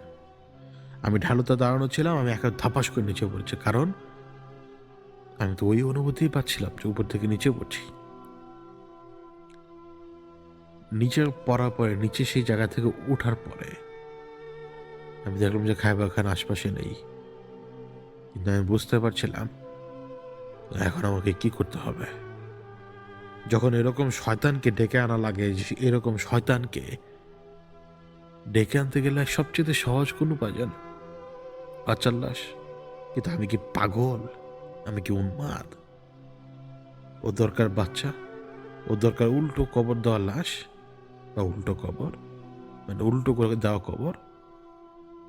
আমি ওর জন্য এটা ব্যবস্থা করব, ওকে আসা লাগবেই। কারণ যেই সময় আমি ওইখানে বসা, যেহেতু আমি পড়ে গিয়েছিলাম, তখনও আমার চেহারার সামনে সে দৃশ্য ভাসছে, বাচ্চাদের শরীর থেকে চামড়া আলাদা করার এবং সে গাছে সেই চামড়া লাগানোর। কেন জানি মনে হলো এটা গাছ একটা দম ফেললো ওই সময়, আমার মনে হলো তখন। আমি তখন একদম মানসিকভাবে তৈরি একে ধরার জন্য। আমি আমার এই শত্রুর ব্যাপারে কিচ্ছু জানি না, এ আমার শত্রু না, কিন্তু এই এখন এই মুহূর্ত থেকে সে আমার শত্রু, কারণ তাকে আমি পরাস্ত করার ক্ষমতা রাখি। হয়তো আমি আপনাকে পরাস্ত করার ক্ষমতা রাখি না, হয়তো আমি 10 জন মানুষকে পরাস্ত করার ক্ষমতা রাখি না, কিন্তু আল্লাহ আমাকে ওই ক্ষমতা দান করেছেন। ওদের মধ্যে থেকে কাউকে না কাউকে পরাস্ত করার জন্য আল্লাহ আমাকে দান করেছেন। আর এবারের পালা আবগুলের। দিগন্তের তারার আগে যদি আমি ওকে ধরতে পারি, তাহলে আমি ওকে যে শেষ করে ফেলবো এটা আমি নিজের থেকে তখন ডিসাইড করে ফেলেছি। না জানে গত 300-400 বছর ধরে কতগুলো সন্তানের যে হত্যা করেছে, তার তো কোনো হত্যা নেই। কারণ আফগানিস্তানের ওই রিজনে সন্তান খুব বেশি পরিমাণে পাওয়া যায়, খুব ঘন ঘন সন্তানের জন্ম হয়, জন্ম হার ওইখানে বেশি। এবং পুরো গাছে এত ছাল বাকল, পুরো গাছের এত বড় আয়তন, আর এত খুলি, গুনার তো সময় নেই। পাতার বদলে মনে হচ্ছিল খুলি, সব খুলি, ছোট ছোট বাচ্চাদের খুলি। ওকে ছাড়া যাবে না, প্ল্যান কি? কোনো সময় প্ল্যান আপনি করবেন, কিন্তু সেই প্ল্যানটা কখনো এরকম হয় যে আপনি ২ দিন ৩ দিন পরের কোনো ইভেন্টের জন্য করবেন, কিন্তু খাইবার খান সেই ব্যবস্থা করেছে যাতে সেই শয়তান আজকে ভোরের মধ্যে যাতে এখানে এসে পৌঁছায়। কারণ সে ওইরকম প্যাচ লাগিয়ে এসছে। এখন রাতের সময় কম। তৈরি হবেন কিভাবে? আবার তৈরি হবেন এমনভাবেও যে এইভাবে তৈরি হলে শত্রু বুঝতে পারবে যে আসলে সে যেই খোরাকির জন্য এখানে আসছে সেই খোরাকিটা সেখানে পাবে। নইলে শত্রু টের পেয়ে যাবে, তার জন্য ফাঁদ পাতা। আমি আমার নিজের মাথা থেকে ২ টা চিন্তা ভাবনা বের করলাম। ১, এই মুহূর্তে আমি একটা কফিনের অর্ডার দিতে পারি। কিন্তু কফিনের অর্ডার দিলে সে কফিন তৈরি হতে দেরি হয়ে যাবে। তাহলে আমাকে একটু রেডিমেড কফিনের ব্যবস্থা করতে হবে। আবার সেই রেডিমেড কফিন নিয়ে আমি যদি বের হই, ওইটা একটা বিশাল ঝামেলা। এর চাইতে বরং আমি কি করতে পারি? আমি করতে পারি একটা কবর, বাচ্চার কবর। আমি সেই কবর তৈরি করতে পারি, বেশি সময় লাগবে না আমার জন্য। এবং সেই কবরে আমি একটা বাচ্চা রাখতেও পারি। আমি বের হলাম বাসা থেকে। সাথে করে নিয়ে গিয়েছিলাম কুড়াল। আপনি হাসতে পারেন, কিন্তু কুড়ালই নিয়ে গিয়েছিলাম আমি। কারণ আমার শুধুমাত্র গন্তব্য হচ্ছে গোরস্থান। সেখানে একটা স্পেসে আমি সুন্দর মতো পৌঁছে যাব। আমি ভেতরে যত খোরাখুরি করি না কেন কেউ দেখবে না, কারণ ওই জায়গাটা পুরোপুরি জঙ্গল হয়ে গেছে এখন। এবং ওই কুড়াল দিয়ে মাটি খুঁড়বো শুধুমাত্র ১ হাত গভীর, শুধুমাত্র ১ হাত গভীর। এবং বাচ্চাকে রাখবো ওই কবরে। বাচ্চা, মানুষের বাচ্চা না, পুতুল, পুতুল। আমি শতভাগ শিওর যে সে পুতুল চিনতে পারবে খুব সহজেই। পুতুল সে চিনতে পারবে, কিন্তু তাকে সেই ছোঁয়াটা তো বোঝাতে হবে যে না, এটা জীবন্ত। জীবন্ত বোঝাতে হবে তো। এখন কোনো কিছু আপনি কিভাবে বোঝাবেন সেই জিনিসটা জীবন্ত? উপায় কি? উপায় হচ্ছে সেই জিনিসটা। ধরুন আপনি আপনি পুতুলকে জীবিত কিভাবে বোঝাবেন? পুতুল নড়লে না বুঝবেন। কিন্তু যদি পুতুলের সাথে কোনো কিছু থাকে তখনও আপনি সেটাকে জীবন্ত বোঝাতে পারবেন। এখন আমি তো মানুষ, আমি তো মুসলমান, আমি তো কখনো কোনো জানকে মাটির নিচে চাপা দেব না। তখন আমার হাতে উপায় একটাই, একটাই উপায়, শামুক। কারণ সে মাটির নিচে থেকে বেরিয়ে আসতে পারবে। ৪টা বড় শামুকের ব্যবস্থা করি আমি নিজের হাতে ধরে আনি শামুকগুলোকে। কারণ আমি মাটি এমনভাবে চাপা দিয়ে রাখবো, ওরা মাটির উপর দিয়ে, ওরা মাটির ভেতর থেকে বেরিয়ে আসতে পারবে। আমি গোরস্থানে ঢুকে গিয়েছি, তখন রাত ১১টা তো বাজেই। এবং আমি ঢোকার কিছুক্ষণ পরে না সুন্দর মতো তালা মেরে দিয়েছে। তখন অবাক হয়ে গেলাম, কারণ তালাও যেহেতু মেরে দিয়েছে, আর দেয়াল এখন এত বেশি উঁচু, আমি দেয়াল টপকাতে পারবো না, সম্ভবই না। এবং কসরত করে যদি দেয়াল টপকানোর চেষ্টাও করি, কেউ না কেউ টের পেয়ে যাবে। কিন্তু তখন মাথার ভেতরে একটাই একটাই উদ্দেশ্য, এই শয়তানকে ধরার। সে কবরস্থানে সে সহজে ঢুকতে পারবে। আমি ওই মাটি খুঁড়ে খুঁড়ে কোদাল দিয়ে, কোদাল দিয়ে আর কি, মাটি খুঁড়ে খুঁড়ে খুঁড়ে খুঁড়ে কুপিয়ে কুপিয়ে মাটি সরিয়ে ওইখানে একটা ছোট্ট ওই যে পুতুল থাকে না, বারবি টেপ ডল, ওই বারবি টেপ ডলের উপরে ৪টা দিয়ে দিই। বারবি টেপও না আর কি, লোকালি ৪টা শামুক আমি সেখানে ছেড়ে দিয়ে আমি শুধু লেভেল করে রাখি মাটিটা। মাটির উপরে কোনো রকম চাপ দিইনি, হাত দিয়ে পর্যন্ত না। এইটা এই জন্য আমি বোঝালাম যে কবর এখানে কেন। আমি এটা তৈরি করার পরে আমি বললাম, আমি তো জানি ওর নাম, আপনারাও এখন জানেন, ওর আসল নামই তো আবগুল। আমি ওকে ডাকলাম, আমি ডাকলাম যে আবগুল, যদি সমুদ্রের ওই পারে থাকো তো সেখান থেকে এখনই আমার ডাকে সাড়া দাও। যদি আসমানে থাকো, ভেসে বেড়াও কোথাও, তাহলে সেখান থেকে আমার ডাক যদি শুনতে পাও তাহলে সাড়া দাও। যদি দুনিয়ার বাইরে থাকো, কোথাও অবস্থান করো, তাহলে আমার ডাক যদি শুনতে পাও তাহলে আমার ডাকে সাড়া দাও। যদি পানির গভীরে থাকো, সেখানে যদি তুমি শিকারে ব্যস্ত থাকো, তাও আমার ডাকে সাড়া দাও যদি তুমি আমার ডাক শুনতে পাও। যদি কোনো গহীন অরণ্যে তুমি এই মুহূর্তে শিকারে ব্যস্ত, অথবা কোনো গহীন অরণ্যে তুমি এই মুহূর্তে ঘুমে, তো যেইখানে আছো তুমি আমার ডাকে সাড়া দাও, এইখানে আসো, আমি তোমার অপেক্ষায়। তুমি যদি কোনো জঙ্গলে থাকো, তুমি যদি কোনো মজলিসে থাকো, তুমি যদি কোথাও ব্যস্ত থাকো, যেখানে থাকো, তুমি আমার ডাকে সাড়া দাও। তুমি যদি এই মুহূর্তে কোনো গাছের আগায় থাকো, অথবা যদি কোনো গাছের ডালে বসে থাকো, অথবা যদি কোনো কবরের ভেতরে ঢুকে থাকো, আমার ডাক যদি শুনতে পাও, আমার ডাকে সাড়া দাও। তুমি যদি এই মুহূর্তে কোনো ব্যক্তির ঘাড়ের উপর যদি চেপে থাকো, তুমি যদি এই মুহূর্তে কোনো বদ উদ্দেশ্য নিয়ে কোনো কিছুর পেছনে ঘুরতে থাকো, যদি আমার ডাক শুনতে পাও, আমার সামনে আসো। আমি জানি আমার এই ডাক সে শুনতে পেয়েছে। আমি জানি সে আমার এই ডাক শুনতে পেয়েছে, কিন্তু আমি এটাও জানি দিগন্তের তারা আশপাশে অবস্থান করছে এবং আমি চাই না দিগন্তের তারা এখন আসুক। যদি দিগন্তের তারা এখানে আসে তাহলে কোনো মতেই আক্কলকে আমি ধরতে পারবো না। এমনকি খাবার খানকেও না। সুতরাং আগামী কিছুক্ষণ আমি একা, এবং এটা ঝুঁকিপূর্ণ সময়। কারণ আপনি জানবেন না আপনার শত্রু কি উড়ে আসবে, না মাটির ভেতর দিয়ে আসবে, নাকি দাবানলের মতো ছুটে আসবে, নাকি একটা আগুনের গোলক হয়ে এসে পড়বে, নাকি আমি যেমন দেখেছি যে তারা খসে পড়তে এবং আসমান থেকে একটা বাহন পড়তে ওইভাবে আসবে। এবং আসার পরেই যে আপনার শত্রু আপনার সাথে খুব সুন্দর করে কথা বলবে তা তো নয়। তার উপরে আমি ওকে ডেকেছি, মানে সমন করেছি। ও তো এই ব্যাপারটায় একটু খুশি হবে না। কারণ ডাকা মানেই তো তাকে গোলামের হুকুম দেওয়া, তাই না? আমি তাকে বলেছি যে আমার ডাকে সাড়া দাও এক্ষুনি, এটা একটা অর্ডার তার জন্য। এবং সে সেইখানে যেহেতু তাদের জন্য খোদা সমপরিমাণ কেউ, নওজুবিল্লাহ, তাহলে তা তার জন্য এই মুহূর্তে অপমানজনক। আমি জানি আবগুল আসবে। দূরে এই গোরস্থানের আশপাশে অনেকগুলো বাড়িঘর রয়েছে। ছোট ছোট বাড়িঘরের পরে আরো একটা বড় বাড়িঘর রয়েছে, ৪-৫ তলা বিল্ডিং দুইটা, এবং তার উপর একটা মোবাইল টাওয়ার রয়েছে। সেই মোবাইল টাওয়ারের উপরে দাঁড়িয়ে রয়েছে দিগন্ত তারা। আমি জানি আবগুল দিগন্ত তারাকে টের পাবে না, কিন্তু আবগুলকে ঠেকিয়ে রাখার দায়িত্ব আমার। আমি এমন শত্রুকে ঠেকানোর চিন্তা ভাবনা করছি কিছু সময়ের জন্য, যাতে সে অফগার্ড হওয়ার সাথে সাথে দিগন্ত তারা যাকে তাকে ধরতে পারে। কিন্তু সেই শত্রুর ব্যাপারে আমি কিছুই জানি না, শুধুমাত্র গল্প শুনেছি সেই শত্রুর ব্যাপারে। সেই শত্রু কতটুকু বিভৎস, সেই শত্রুর কতখানি শক্তি আছে, শুধু সেই গল্পই শুনেছি। এবং ওই এক্স্যাক্ট সময়, ওই এক্স্যাক্ট মোমেন্টে যখন আমি শত্রুর ব্যাপারে ভাবছি, আমার চোখের সামনে মনে হলো তারা খসে পড়েছে মাটির উপরে, কিন্তু কোনো তারা পড়ে নাই। আমি জানি কোনো তারা পড়ে নাই, কিন্তু মাটির উপরে তারা খসে পড়তে আমি দেখছি।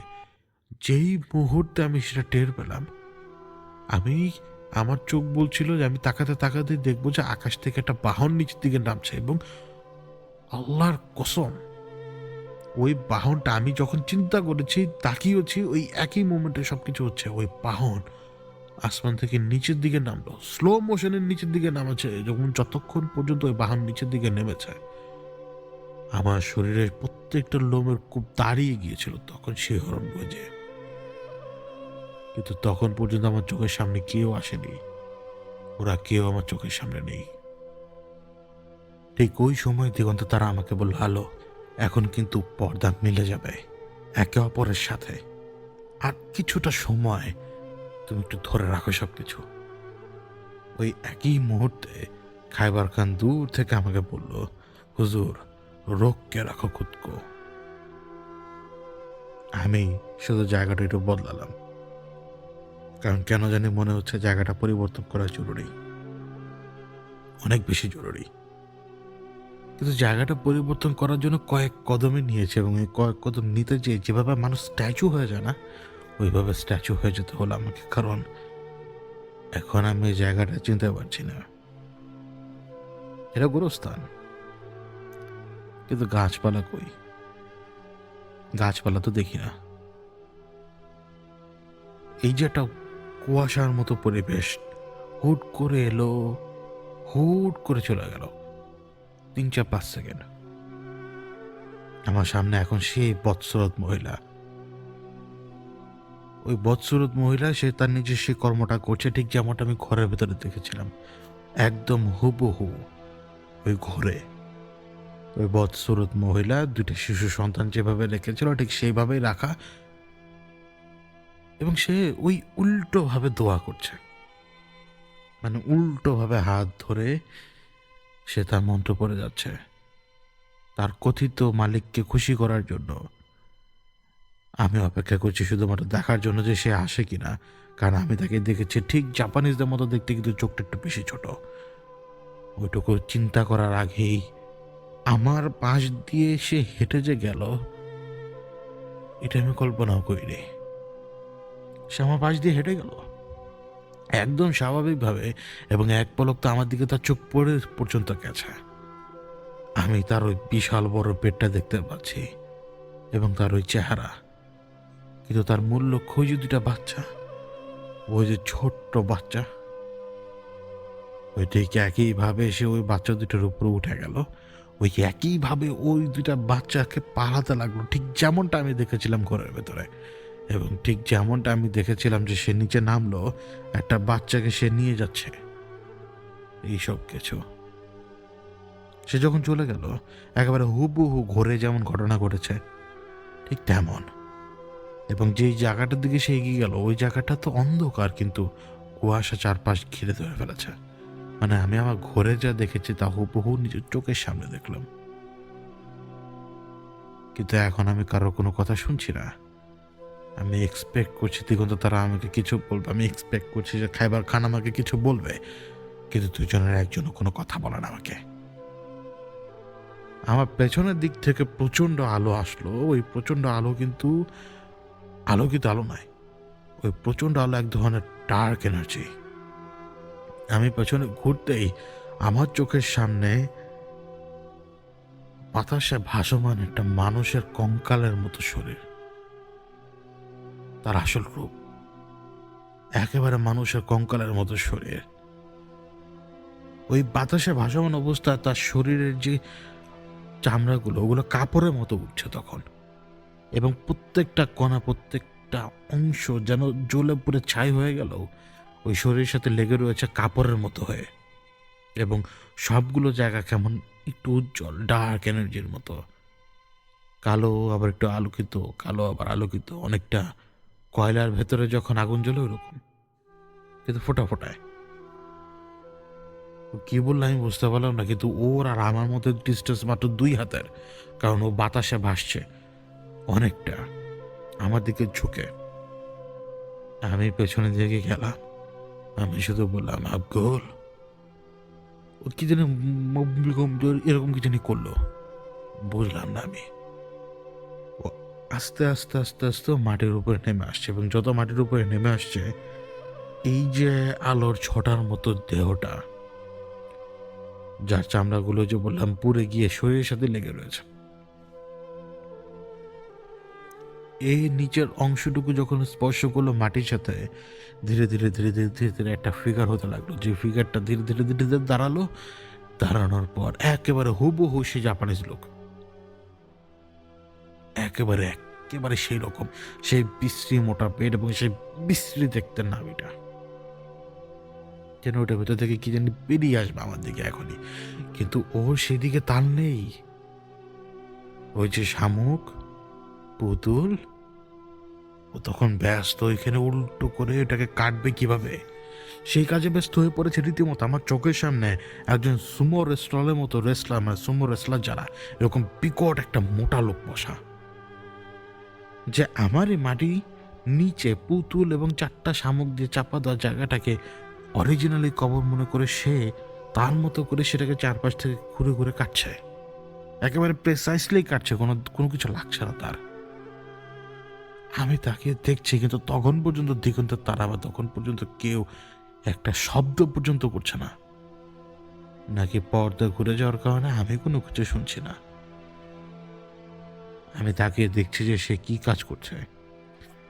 একটা সাধারণ জিনিসটাকে সে যখন এমন এক অবস্থায় নিয়ে গেল যে দেখলে মনে হবে যে এটা কিভাবে সম্ভব একজনের পক্ষে, এত প্রিসাইসলি সে সব কিছু কেটে ফেলছে, যেন সে মাটির ভেতর থেকে মাটি কেটে মাটির টুকরোটা সে বের করে নিয়ে আসছে, একেবারে প্রিসাইসলি কাট, কোনো ইঞ্চি কোনো সেন্টিমিটার কোথাও বললা। এবং যখন সে ওইটা বের করে আনলো, বের করে আনার পরে সে যখন ওটাকে উল্টো করলো, উল্টো করার পরে যখন সে দাঁড়ালো, তার নিয়ত তো এখন বসার, আমি তো জানি সে বসবে।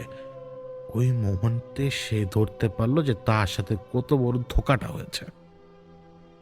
সে ওই এক্সাক্ট মোমেন্টে বুঝতে পারলো, এবং যে সময় সে বুঝতে পারলো তখনই সে আমার দিকে ঘুরে তাকালো। আর ওই চোখ একদম কালো, এখন একদম কালো। আশেপাশে কোন জায়গা থেকে আলো আসছে আমি জানি না, কিন্তু ওই আলো ওর চেহারার উপরে পড়ছে। আর ওই জাপানিজ চেহারা, কিন্তু চোখ একদম কালো, একদম নির্জীব একটা চোখ। ও আমার দিকে 2 কদম বাড়ালো। এরপর পর দেখতে পাচ্ছি যে মাটির পাশ থেকে ওর যে রূপটা, এটা মিলিয়ে যাচ্ছে, মিলিয়ে যে ঠিক ওই আগের রূপেই চলে আসছে। সে আগের ওই কঙ্কাল সার দেহ, কিন্তু ডার্ক এনার্জিতে ভরপুর। সেই রকম একটা গ্লো এবং সেই রকম একটা ভয় চারপাশে। আমার চোখের সামনে আমি একে দেখছি, আর আমার চারপাশে সব অন্ধকার। আমি আর কাউকে দেখছি না, শুধু একে দেখছি। এবং এমনভাবে নিজের ডানা হোক বা ক্ষমতার কোনো উৎস হোক, যেটাই হোক, সেটাকে দড়ির মতো করে এমনভাবে মেলে ধরল যেন সেটা প্রজাপতি। এবং চারপাশে ওর অজস্র ডানা বেরোচ্ছে, ছোট ছোট ছোট ছোট দড়ির মতো ডানা। এই দড়ির মতো ডানাগুলো যে আমার চারপাশে ঘুরছে, এটা আমি বুঝতে পারছি। এবং ঠিক সেই মুহূর্তে পেছনের দিক থেকে এসে দিগন্ত তারা দাঁড়ায়, কারণ আমি ওর হ্যাটটা দেখতে পাই। ও দাঁড়িয়েছে ওর পেছনে, আবগুল সেটা টের পায়নি। পেছন থেকে ওকে ধরলো, আমার চোখের সামনে যখন ওকে ধরলো, ও যে এতক্ষণ পর্যন্ত দড়ির মতো যে ডানাগুলো মেলেছে না, সেই ডানাগুলো কলাপসগুলোর সাথে সাথে যেমনটা মাছি অথবা কোনো কিছুর উপরে বসার পরে, উড়ন্ত কোনো কিছুর বসার পরে যখন পাখাকে ভাঁজ করে ফেলে, ঠিক ওরকম। এবং ওই পেছনের দিক থেকে ধরার পরই সরাসরি আগে মাটির উপর আছাড় মারে ওকে। যেই সময় আছাড়টা মারে, মাটিতে কোনো রকমের আঘাতের শব্দ আসেনি, কোনো ভারী কোনো বস্তুও পড়েনি, কিন্তু সে মাটির উপর আছাড় খেয়ে পড়েছে। সে যেই মুহূর্তে আছাড় খেয়ে পড়লো, ঠিক সেই মুহূর্তে সেখান থেকে সে পালিয়ে যাওয়ার চেষ্টা করলো। চোখের পলকের ভেতরে সে এতটুকু ডিস্টেন্সে পৌঁছে গিয়েছিল, যে ডিস্টেন্সটা হচ্ছে গোরস্থানের গেট। কারণ বের হওয়ার রাস্তা ওইটাই, ঢুকেছে ওদিক দিয়ে, বেরো হবে ওদিক দিয়ে। কিন্তু সেইখানে খাইবার খান উৎপেতে বসেছিল। খাইবার খান যখন দরজার সামনে দাঁড়িয়েছে, ঠিক সেই মুহূর্তে কিন্তু সে আবারও পেছনের দিকে ঘুরে এবার আমার দিকে আসছিল। আমি জানি না খাইবার খান সেখানে দাঁড়িয়েছিল কিনা, কারণ আমার মনে হয় সেখানে সে দাঁড়িয়েছিল, নইলে সে কেন দরজার ওই পাশ থেকে আবার ঘুরে আমার দিকে এগিয়ে আসবে। আমি শুধু একটা রাগের চেহারাটা মাথাকে দেখছি আমার দিকে এগিয়ে আসতে। মানে ওই চেহারাটা পুরো যাওয়া চেহারা, যা যা একদম লেগে রয়েছে গুলির সাথে। আমি জানি দিগন্ত তারা এখানে থাকবে, এবং ঠিক ওই মুহূর্তেই আমার কাছ থেকে অনেকখানি দূরত্বে থাকা অবস্থায় দিগন্ত তারা ওকে মিডিয়ারে ধরে ফেলে এবং দুইজনই পড়ে যায়, দুইজনই মাটির উপরে পড়ে যায়। এখন দিগন্ত তারা মাটির উপরে পড়েও তো সে সাথে সাথে যেমনটা একটা চাদর ভেসে আবার উপরের দিকে দাঁড়িয়ে যেতে পারে, ঠিক ওইভাবে সে দাঁড়িয়ে গেছে। কিন্তু ও কয়েকবার রোল করলো, একটা পাতা যেরকম উড়ে উড়ে যায় মাটির উপর দিয়ে বা ঘাসের উপর দিয়ে, ওরকম আমি দেখতে পেলাম দিগন্ত তারা ওকে আটকে ফেলেছে। দিগন্ত তারা ওকে যখন আটকে ফেলেছে, সেই জায়গায় একটা নতুন কবর ছিল, ঠিক ওই জায়গাতে দিগন্ত তারা ওকে আটকে ফেলে। এবং দিগন্ত তারা ওর সাথে যে কি কথা বলছে সেটা আমি বুঝতে পারছি না, কিন্তু আমি দিগন্ত তারার এমন একটা সাইড দেখতে পাচ্ছি, যে সাইড এখন এতটা রেগে রয়েছে যে সে এখন কোনো কথাই শুনবে না। আমি শুধু তাকে দেখছি আবগুলকে সে কিভাবে ধরে আর কি করে এখন। কারণ আবগুল কিন্তু চারপাশে ঘোরাফেরা করছে, মাটির যেই জায়গাটার মধ্যে সে আটকে রয়েছে সেখানে কিন্তু সে স্টেবল না, সে নড়াচড়া করছে প্রচুর। দিগন্ত তারা সেখানে দাঁড়িয়ে রয়েছে ঠিকই, এবং কি কথা বলছে তা আমি বুঝতে পারছি না, কিন্তু সে প্রচন্ড রকম রেগে রয়েছে। আমার অবস্থা কেমন আমি আপনাদের তা বলে বোঝাতে পারবো না, কারণ আমার 2 রকমের অভিজ্ঞতা হচ্ছে তখন। এক, চারপাশ তখনও কিছু সময়ের জন্য মনে হচ্ছে আমি চিনতে পারছি, আবার চিনতে পারছি না। মানে সেই পর্দার মিশে যাওয়ার যে অবস্থাটা তৈরি হয়েছিল, এই অবস্থার কারণে, ওই কুয়াশার কারণে আমি কখনো কবরস্থানকে ভালো করে চিনতে পারছি, আবার চিনতে পারছি না। 2 নাম্বার, উপর থেকে নিচে পড়ে যাচ্ছি এরকম লাগছে। যতবার সোজা হয়ে দাঁড়াচ্ছি ততবারই মনে হচ্ছে আমি হোঁচট খাচ্ছি বা আমার পা পিছলে যাচ্ছে, অথবা আমি কোনো উপর উঁচু জায়গা থেকে পিছলে পড়ে যাচ্ছি এরকম। এই অবস্থায় আমি কোনো মতো একটা গাছ চাপড়ে ধরে কিন্তু দিগন্ত তারাকে বললাম যে আমি এখান থেকে না যাওয়ার আগ পর্যন্ত তুমি কিছু করবে না, তোমার যা মন যা তা করো, কিন্তু আমাকে এখান থেকে যেতে হবে। ওই ওই কথা বলে সারতে পারিনি আমি। আমার খুব খারাপ লাগতে শুরু করে এবং আমি পড়ে যাই, কিন্তু আমাকে কেউ ধরার জন্য আসেনি এবং এটা আমি চাচ্ছিও না। আমি খাইবার খানকে ডাকলাম, আমি বললাম তুমি কোথায় খাইবার খান? তো সেই যতটুকু দূর থেকে উত্তর দিল যে আমি সেইখানে, মানে আমি ওইখানে। ওই দূরত্বটা দেখে বুঝতে পারলাম যে সেই ছিল ওই সময় যাতে ওই গেট দিয়ে আবগুল বের হতে যাতে না পারে, এই জন্য সে ওইখানে দাঁড়িয়েছিল। এই জন্যই আমি এখন আন্দাজ করতে পারি যে আবগুল গেটের কাছ থেকে কেন ফিরে আমার দিকে এগিয়ে আসছিল। কিন্তু আমি বুঝতে পারলাম একটা শব্দ হচ্ছে, ওই শব্দটা হচ্ছে দিগন্তের তারা কোনো কিছু নিয়ে আসবে, যে জিনিসটা নিয়ে আসবে সেটা দিয়ে সে আবগুলকে হত্যা করবে। এখন ওই পর্যায়ে আমাকে বাধ্য হয়ে শক্তভাবে দিগন্ত তারাকে বলতে হলো, আমি যদি অর্ডার না দিই তুমি কোনো কিছু করতে পারবে না। তো সেই মুহূর্তে সে আমাদেরকে এমনভাবে তাকালো যে তাকে আশ্চর্য করে দিয়েছে আমার এই কথায়। কিন্তু আমি আমি আমার চোখের সামনে কোনো ধরনের কেওটিক কোনো কিছু দেখতে পাই না। কেওটিক কন্ডিশনের ভেতর দিয়ে আমি যাই ঠিকই, কিন্তু যখন আমি কোনো জায়গায় দাঁড়িয়ে রয়েছি আমার উপর দিয়ে কোনো কিছু যাচ্ছে না, তখন আমি চেয়ে চেয়ে দেখতে পাবো না কেওটিক কন্ডিশন। অর্থাৎ এইখানে সে আবগুলের সাথে যেটাই করুক না কেন, আমি এখানে প্রতিদিনই আসি প্রায় এক হিসেবে বলতে গেলে। তো এই স্মৃতি আমার চোখের সামনে থাকবে। আমি চাই না এই স্মৃতি আমার চোখের সামনে থাকুক, বরং আমি এখান থেকে চলে যাওয়ার পরে সে যা মন তা করতে পারে, আমি সেটাই দিগন্ত তারাকে বলি। কিন্তু তখনও আমি শুনতে পাচ্ছি সে ওই চেইন টেনে আনার শব্দ। সে চেইনটা নিয়ে আসছে, এটা তার ক্ষমতা। সে যেখান থেকে হোক সে নিয়ে আসছে সেই চেনটা। ওই চেনটা চলে আসবে কিছু সময়ের ভেতরে তার হাতে। ওই সময় আমি ওই নিচু জায়গাতে নামি, এবং যেহেতু কবর কোনো জায়গাটা উঁচু থাকে কোনো জায়গাটা একটু নিচু থাকে, ওই সময় একটা অদ্ভুত ঘটনা আমি দেখতে পাই, যেটা আমি বিশ্বাস করুন কল্পনা করিনি। আমি যে ওইখানে দাঁড়িয়েছিলাম দেখিও নি, মানে আপনি কেবল ওই কাছাকাছি গেলে দেখতে পাবেন। ওইখানে একটা অদ্ভুত আলো রয়েছে, যে আলোটার উৎস কোথায় আমি জানি না, আমি খুঁজিও নি, কারণ আমি যা দেখার দেখছি চুপচাপ। একটা কবর খোঁড়া, সম্ভবত কবরটা খুঁড়ে রাখা যেত ভোরবেলা কাউকে দাফন দেওয়া যেতে পারে, বা সকালবেলা, মানে কবরটা খুঁড়ে রাখা আর কি। এবং কোথাও বৃষ্টি হয়নি, কিন্তু কবরের ভেতরে পানি,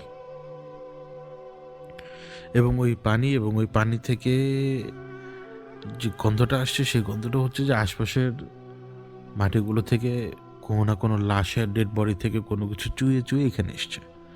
আর এই পানিতে সেই জিনিসটা মিশে গেছে। পানিটা কোনো ডেড বডি না, মানে আশপাশে তো মানে কবর তো লাগোয়াই। পানিটা সম্ভবত এখানে কোনো গাছের ছিটানোর সময় মনে হয় পানি পড়ে গেছে, কারণ আশপাশটা একটু ভেজা। আমি বুঝতে পারলাম যে কবর খুঁড়েছে ঠিকই, কিন্তু এই জায়গা থেকে গন্ধটা আসছে। আমার ফোকাসটা চলে গেল কবরের পেছনে, এবং ওই সময় আমি শুনতে পেলাম আবগুলের উপরে প্রথমবার শেকলের বাড়ি মারার শব্দ। তা আমার ফোকাস চলে গিয়েছিল কবরের প্রতি, যে কবরটা আমাকে কেন যেন অদ্ভুতভাবে টানছিল। মানে কবর আমাকে বলছিল যে আমার ভেতরে এসে নাম, আমার ভেতরে এসে নাম, আমি তোকে রহস্য দেখাই। বিশ্বাস করুন এইভাবে আমাকে এটা আকর্ষণ করছিল। কিন্তু আমি ওই শেকলের বাড়ির শব্দ শোনার পরপরই তাকাই, এবং এক্স্যাক্ট ওই মোমেন্টে শিকলটা টান দিয়ে আবগুলকে যে উঠিয়ে নিয়ে আসছে, এবং আবগুল একেবারে তখন দিগন্ত তার হাতে। আবগুল বাতাসে যেন উঠছে একটা পাতা, ওটাকে ধরে রেখেছে দিগন্তের তারা।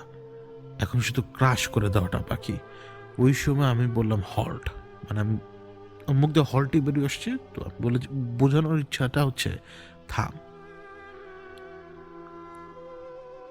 ওই সময় সে তাকে আবার মাটিতে ছুঁড়ে বললো, এবং দিগন্ত তারা আমাকে এবার বলে বসলো যে তুমি আমাকে বারবার বাধা দিচ্ছ কেন? আমি বললাম ওই সময় যে এদিকে আসো, তো সে তখন ওখান থেকে এদিকে আসে না। সে ওদিকে থেকে আসছে না দেখে আমি বলছিলাম যে দেখো এখানে কবর কেন আমাকে বারবার বোঝাচ্ছে যে আমার ভেতরে এসে নাম, আমি তোকে রহস্য দেখাই কেন, আর তুমি ওকে মারার জন্য তো পাগল হয়ে গেছো কেন? তুমি জানো না যে আমি এগুলো পছন্দ করি না? আমি এখান থেকে যাবো, এরপর যা মন চায় তা করবো, কিন্তু তুমি এদিকে আসো আর দেখো আমার কেন মনে হচ্ছে সে আমাকে ডাকছে রহস্য দেখানোর জন্য। তখন এটা শব্দ হলো, মনে হবে যে আপনি একটা বড় ট্রাক থেকে গাছের বিশাল একটা অংশ মাটিতে ফেলেছেন, এরকম শব্দ হবে। ওই ট্রাকও নড়ে উঠবে, আবার এই গাছটা মাটির উপরে এসে পড়বে, সেই শব্দ একই সময়। ওই শব্দটা কোথেকে এসছে জানেন? ওই কবরের ভেতর থেকে। তখন দিগন্ত তারা সেখান থেকে এসে আমার পাশে এসে দাঁড়ালো। আমি বুঝতে পারলাম যে সে তার মতো করে তার শক্তি দিয়ে সে দেখার চেষ্টা করছে, এবং সেটা দেখার পরে সে আমার দিকে তাকিয়ে বলল, সে তোমাকে রহস্য দেখানোর জন্য যে কথা বলছে, ওই রহস্য জানতে হলে তোমাকে ভোরে এখানে থাকতে হবে, তাহলে তুমি দেখতে পাবে। কেন?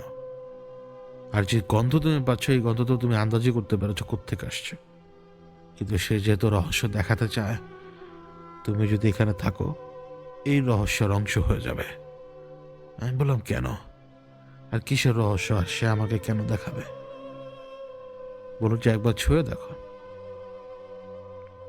আমি কবরের দিকে তাকালাম, ছুঁয়ে দেখবো প্রশ্নই আসে না, আর এক ঝামেলা পড়ার দরকারই নেই আমার।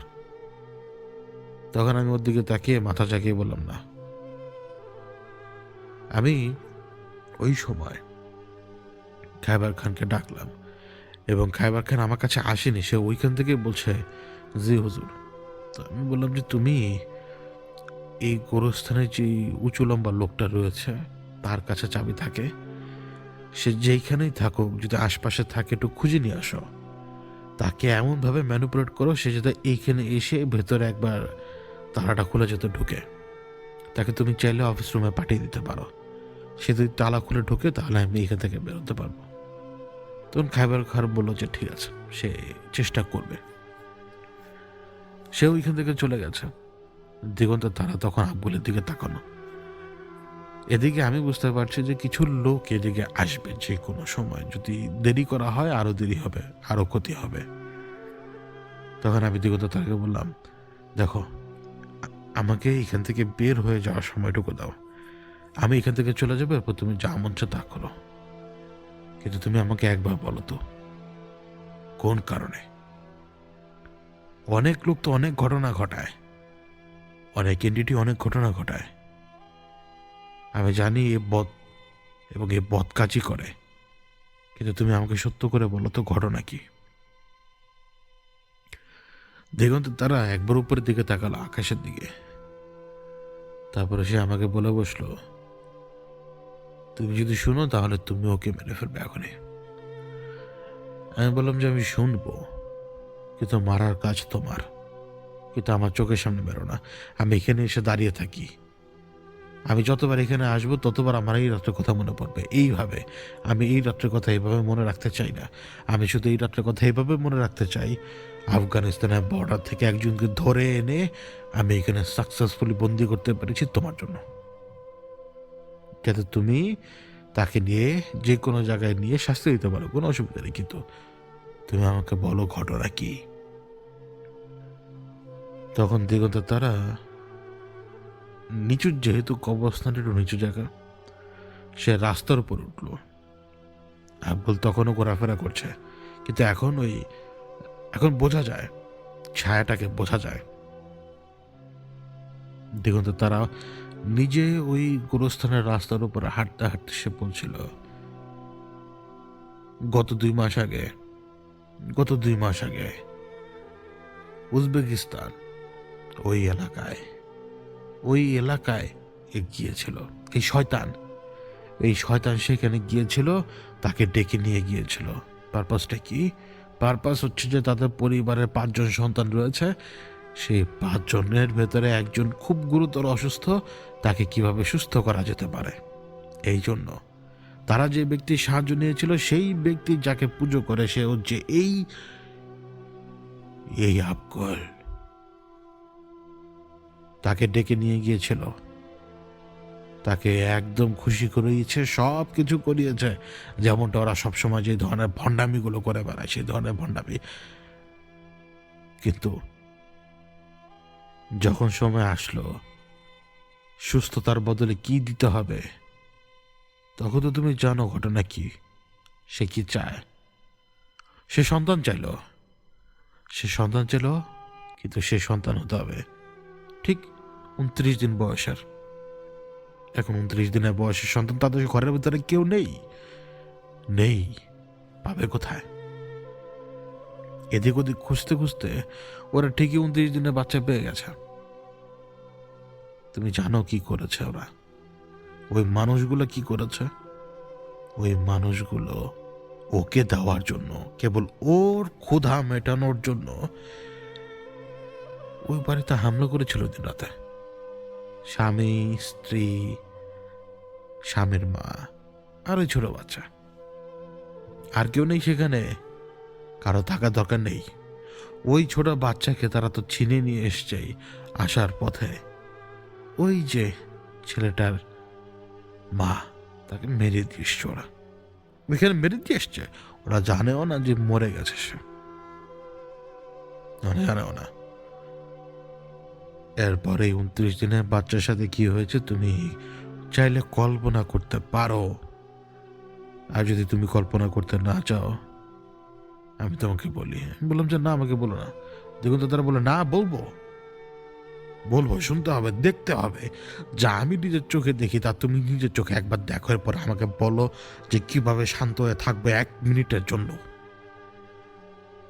ওই ছোট বাবুটার পায়ের আঙ্গুল থেকে শুরু করেছিল, জীবন্ত অবস্থায় ওর শরীর থেকে ওর চামড়া ওরা তুলেছে, জীবন্ত অবস্থায়। শর্ত কি ছিল জানো?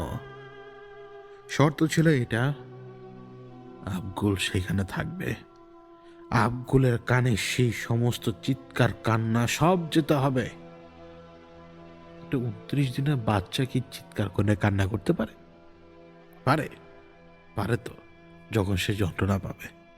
এবং একটা পর্যায়ে হয় কি জানো, যখন চিৎকার করতে করতে যখন গলাটা ফেটে যায় না, শব্দটা পরিবর্তন হয়ে যায়। ওই শব্দ শোনেনি কেউ, কোনো মানুষই শোনেনি আজ পর্যন্ত।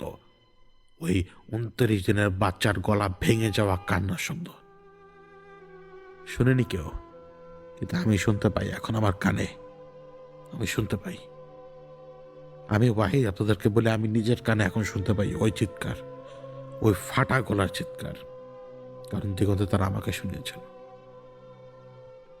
সে বলছিল আরো, ওই চিৎকার ততক্ষণ পর্যন্ত চলেছে যতক্ষণ পর্যন্ত ওর শরীরের চামড়াগুলোকে গুছিয়ে নিয়ে গলা পর্যন্ত না এনেছে ওরা ওদের হাত দিয়ে যে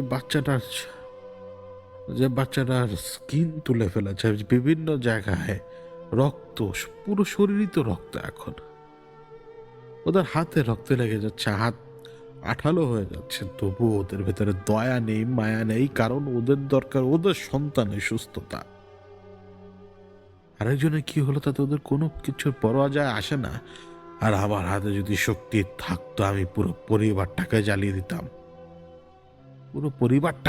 দিতাম, কারণ এদের ছায়া এদের সন্তানদের উপরে পড়বে। কারণ প্রত্যেক শয়তান জন্মের সময় মুসলমান তো ছিলই, পয়দা হয়েছে মুসলমান, বড় হয়ে না কাফের হয়েছে আর শয়তান হয়েছে। আমি আমার ক্ষমতায় থাকলে আমি ওদের চালিয়ে দিতাম এখনই, কিন্তু আমি যদি একবার এই ক্ষমতা আবার ব্যবহার করি, আমি 41 বছরের জন্য শেষ হয়ে যাব। আমি জানি কার জন্য হচ্ছে, তো আমি তাকে ধরতে পারি। আর এর জন্য আমি তোমার কাছে থ্যাঙ্কফুল যে তুমি এই আবকুলকে এখানে ধরে এনেছ আমার জন্য। তুমি জানো না গত কয়েকশো বছরে কত সন্তানের জীবন যেভাবে গিয়েছে।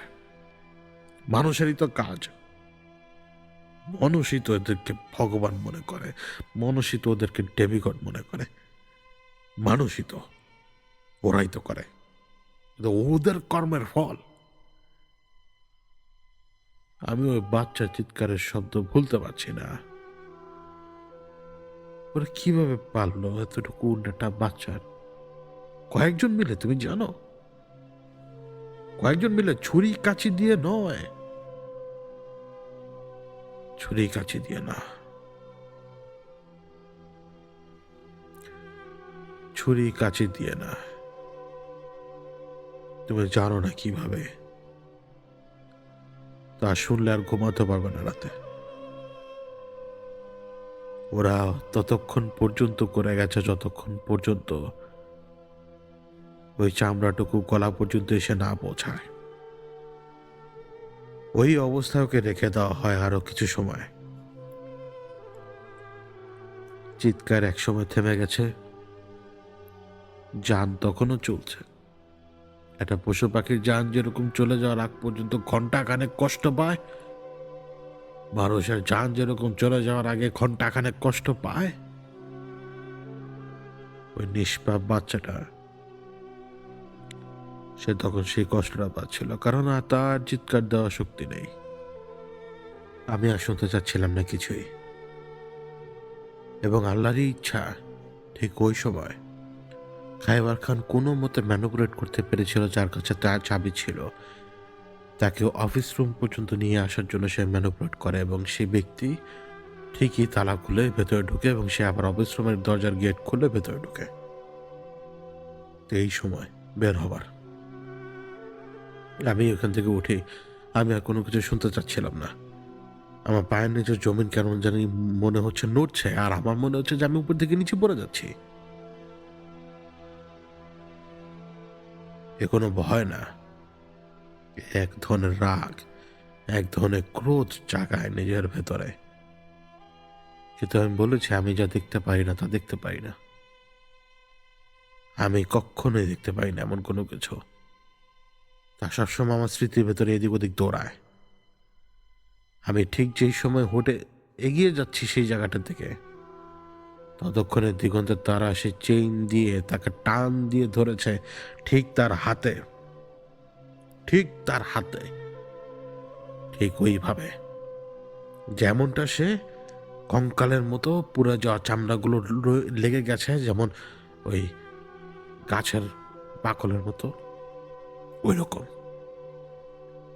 আবগুলের কোনো কথা আমি শুনিনি, শোনা সম্ভব না, কারণ সে তো সেরিয়াকের লোক। আমি কি সেই সেরিকি ভাষা জানি নাকি? জানবো না। সে নিজেও হয়তো জানে না, কিন্তু তার কর্মের কারণে আজকে সেইখানে, তার কর্মের জন্যই তাকে আজ দিগন্তে তারা ধরতে পেরেছে, দিগন্তে তারা জানতে পেরেছে দেখেই, জানতে পেরেছে দেখেই। আমার কানে আর বেশি শব্দ আসেনি, কারণ আমি গোরস্থান থেকে বেরিয়ে গিয়েছিলাম, এবং আবগুলের পরিণতি ওইখানে ওই কবরস্থানেই শেষ। যে সেরিয়াকের বাসিন্দা আফগানিস্তানের বর্ডারে থাকে, তাকে একটা তুক্কা দিয়ে এখানে আনলো খায়বার খান, আর সে জানতো না যে তাকে এখানে নিয়ে আনার পরে তার সাথে কি হবে। আমরা ভাবি না অনেক কিছু, কিন্তু আমরা একটা জিনিস ভাবি না, তা হচ্ছে মৃত্যু যেখানে লেখা থাকবে, আমি যেইখানেই থাকি না কেন আমাকে সেইখানেই যেতে হবে। এটা হচ্ছে নিয়তি। আবগুল মনে হয় নিজেও জানতো না, ও সেরিয়াকের লোক, কোনোদিন বাংলা ভাষাও শুনেনি। সে বাংলাদেশের এক গোরস্থানে মরে যে যাবে, এটা সে হয়তো নিজেও কল্পনা করেনি কখনো।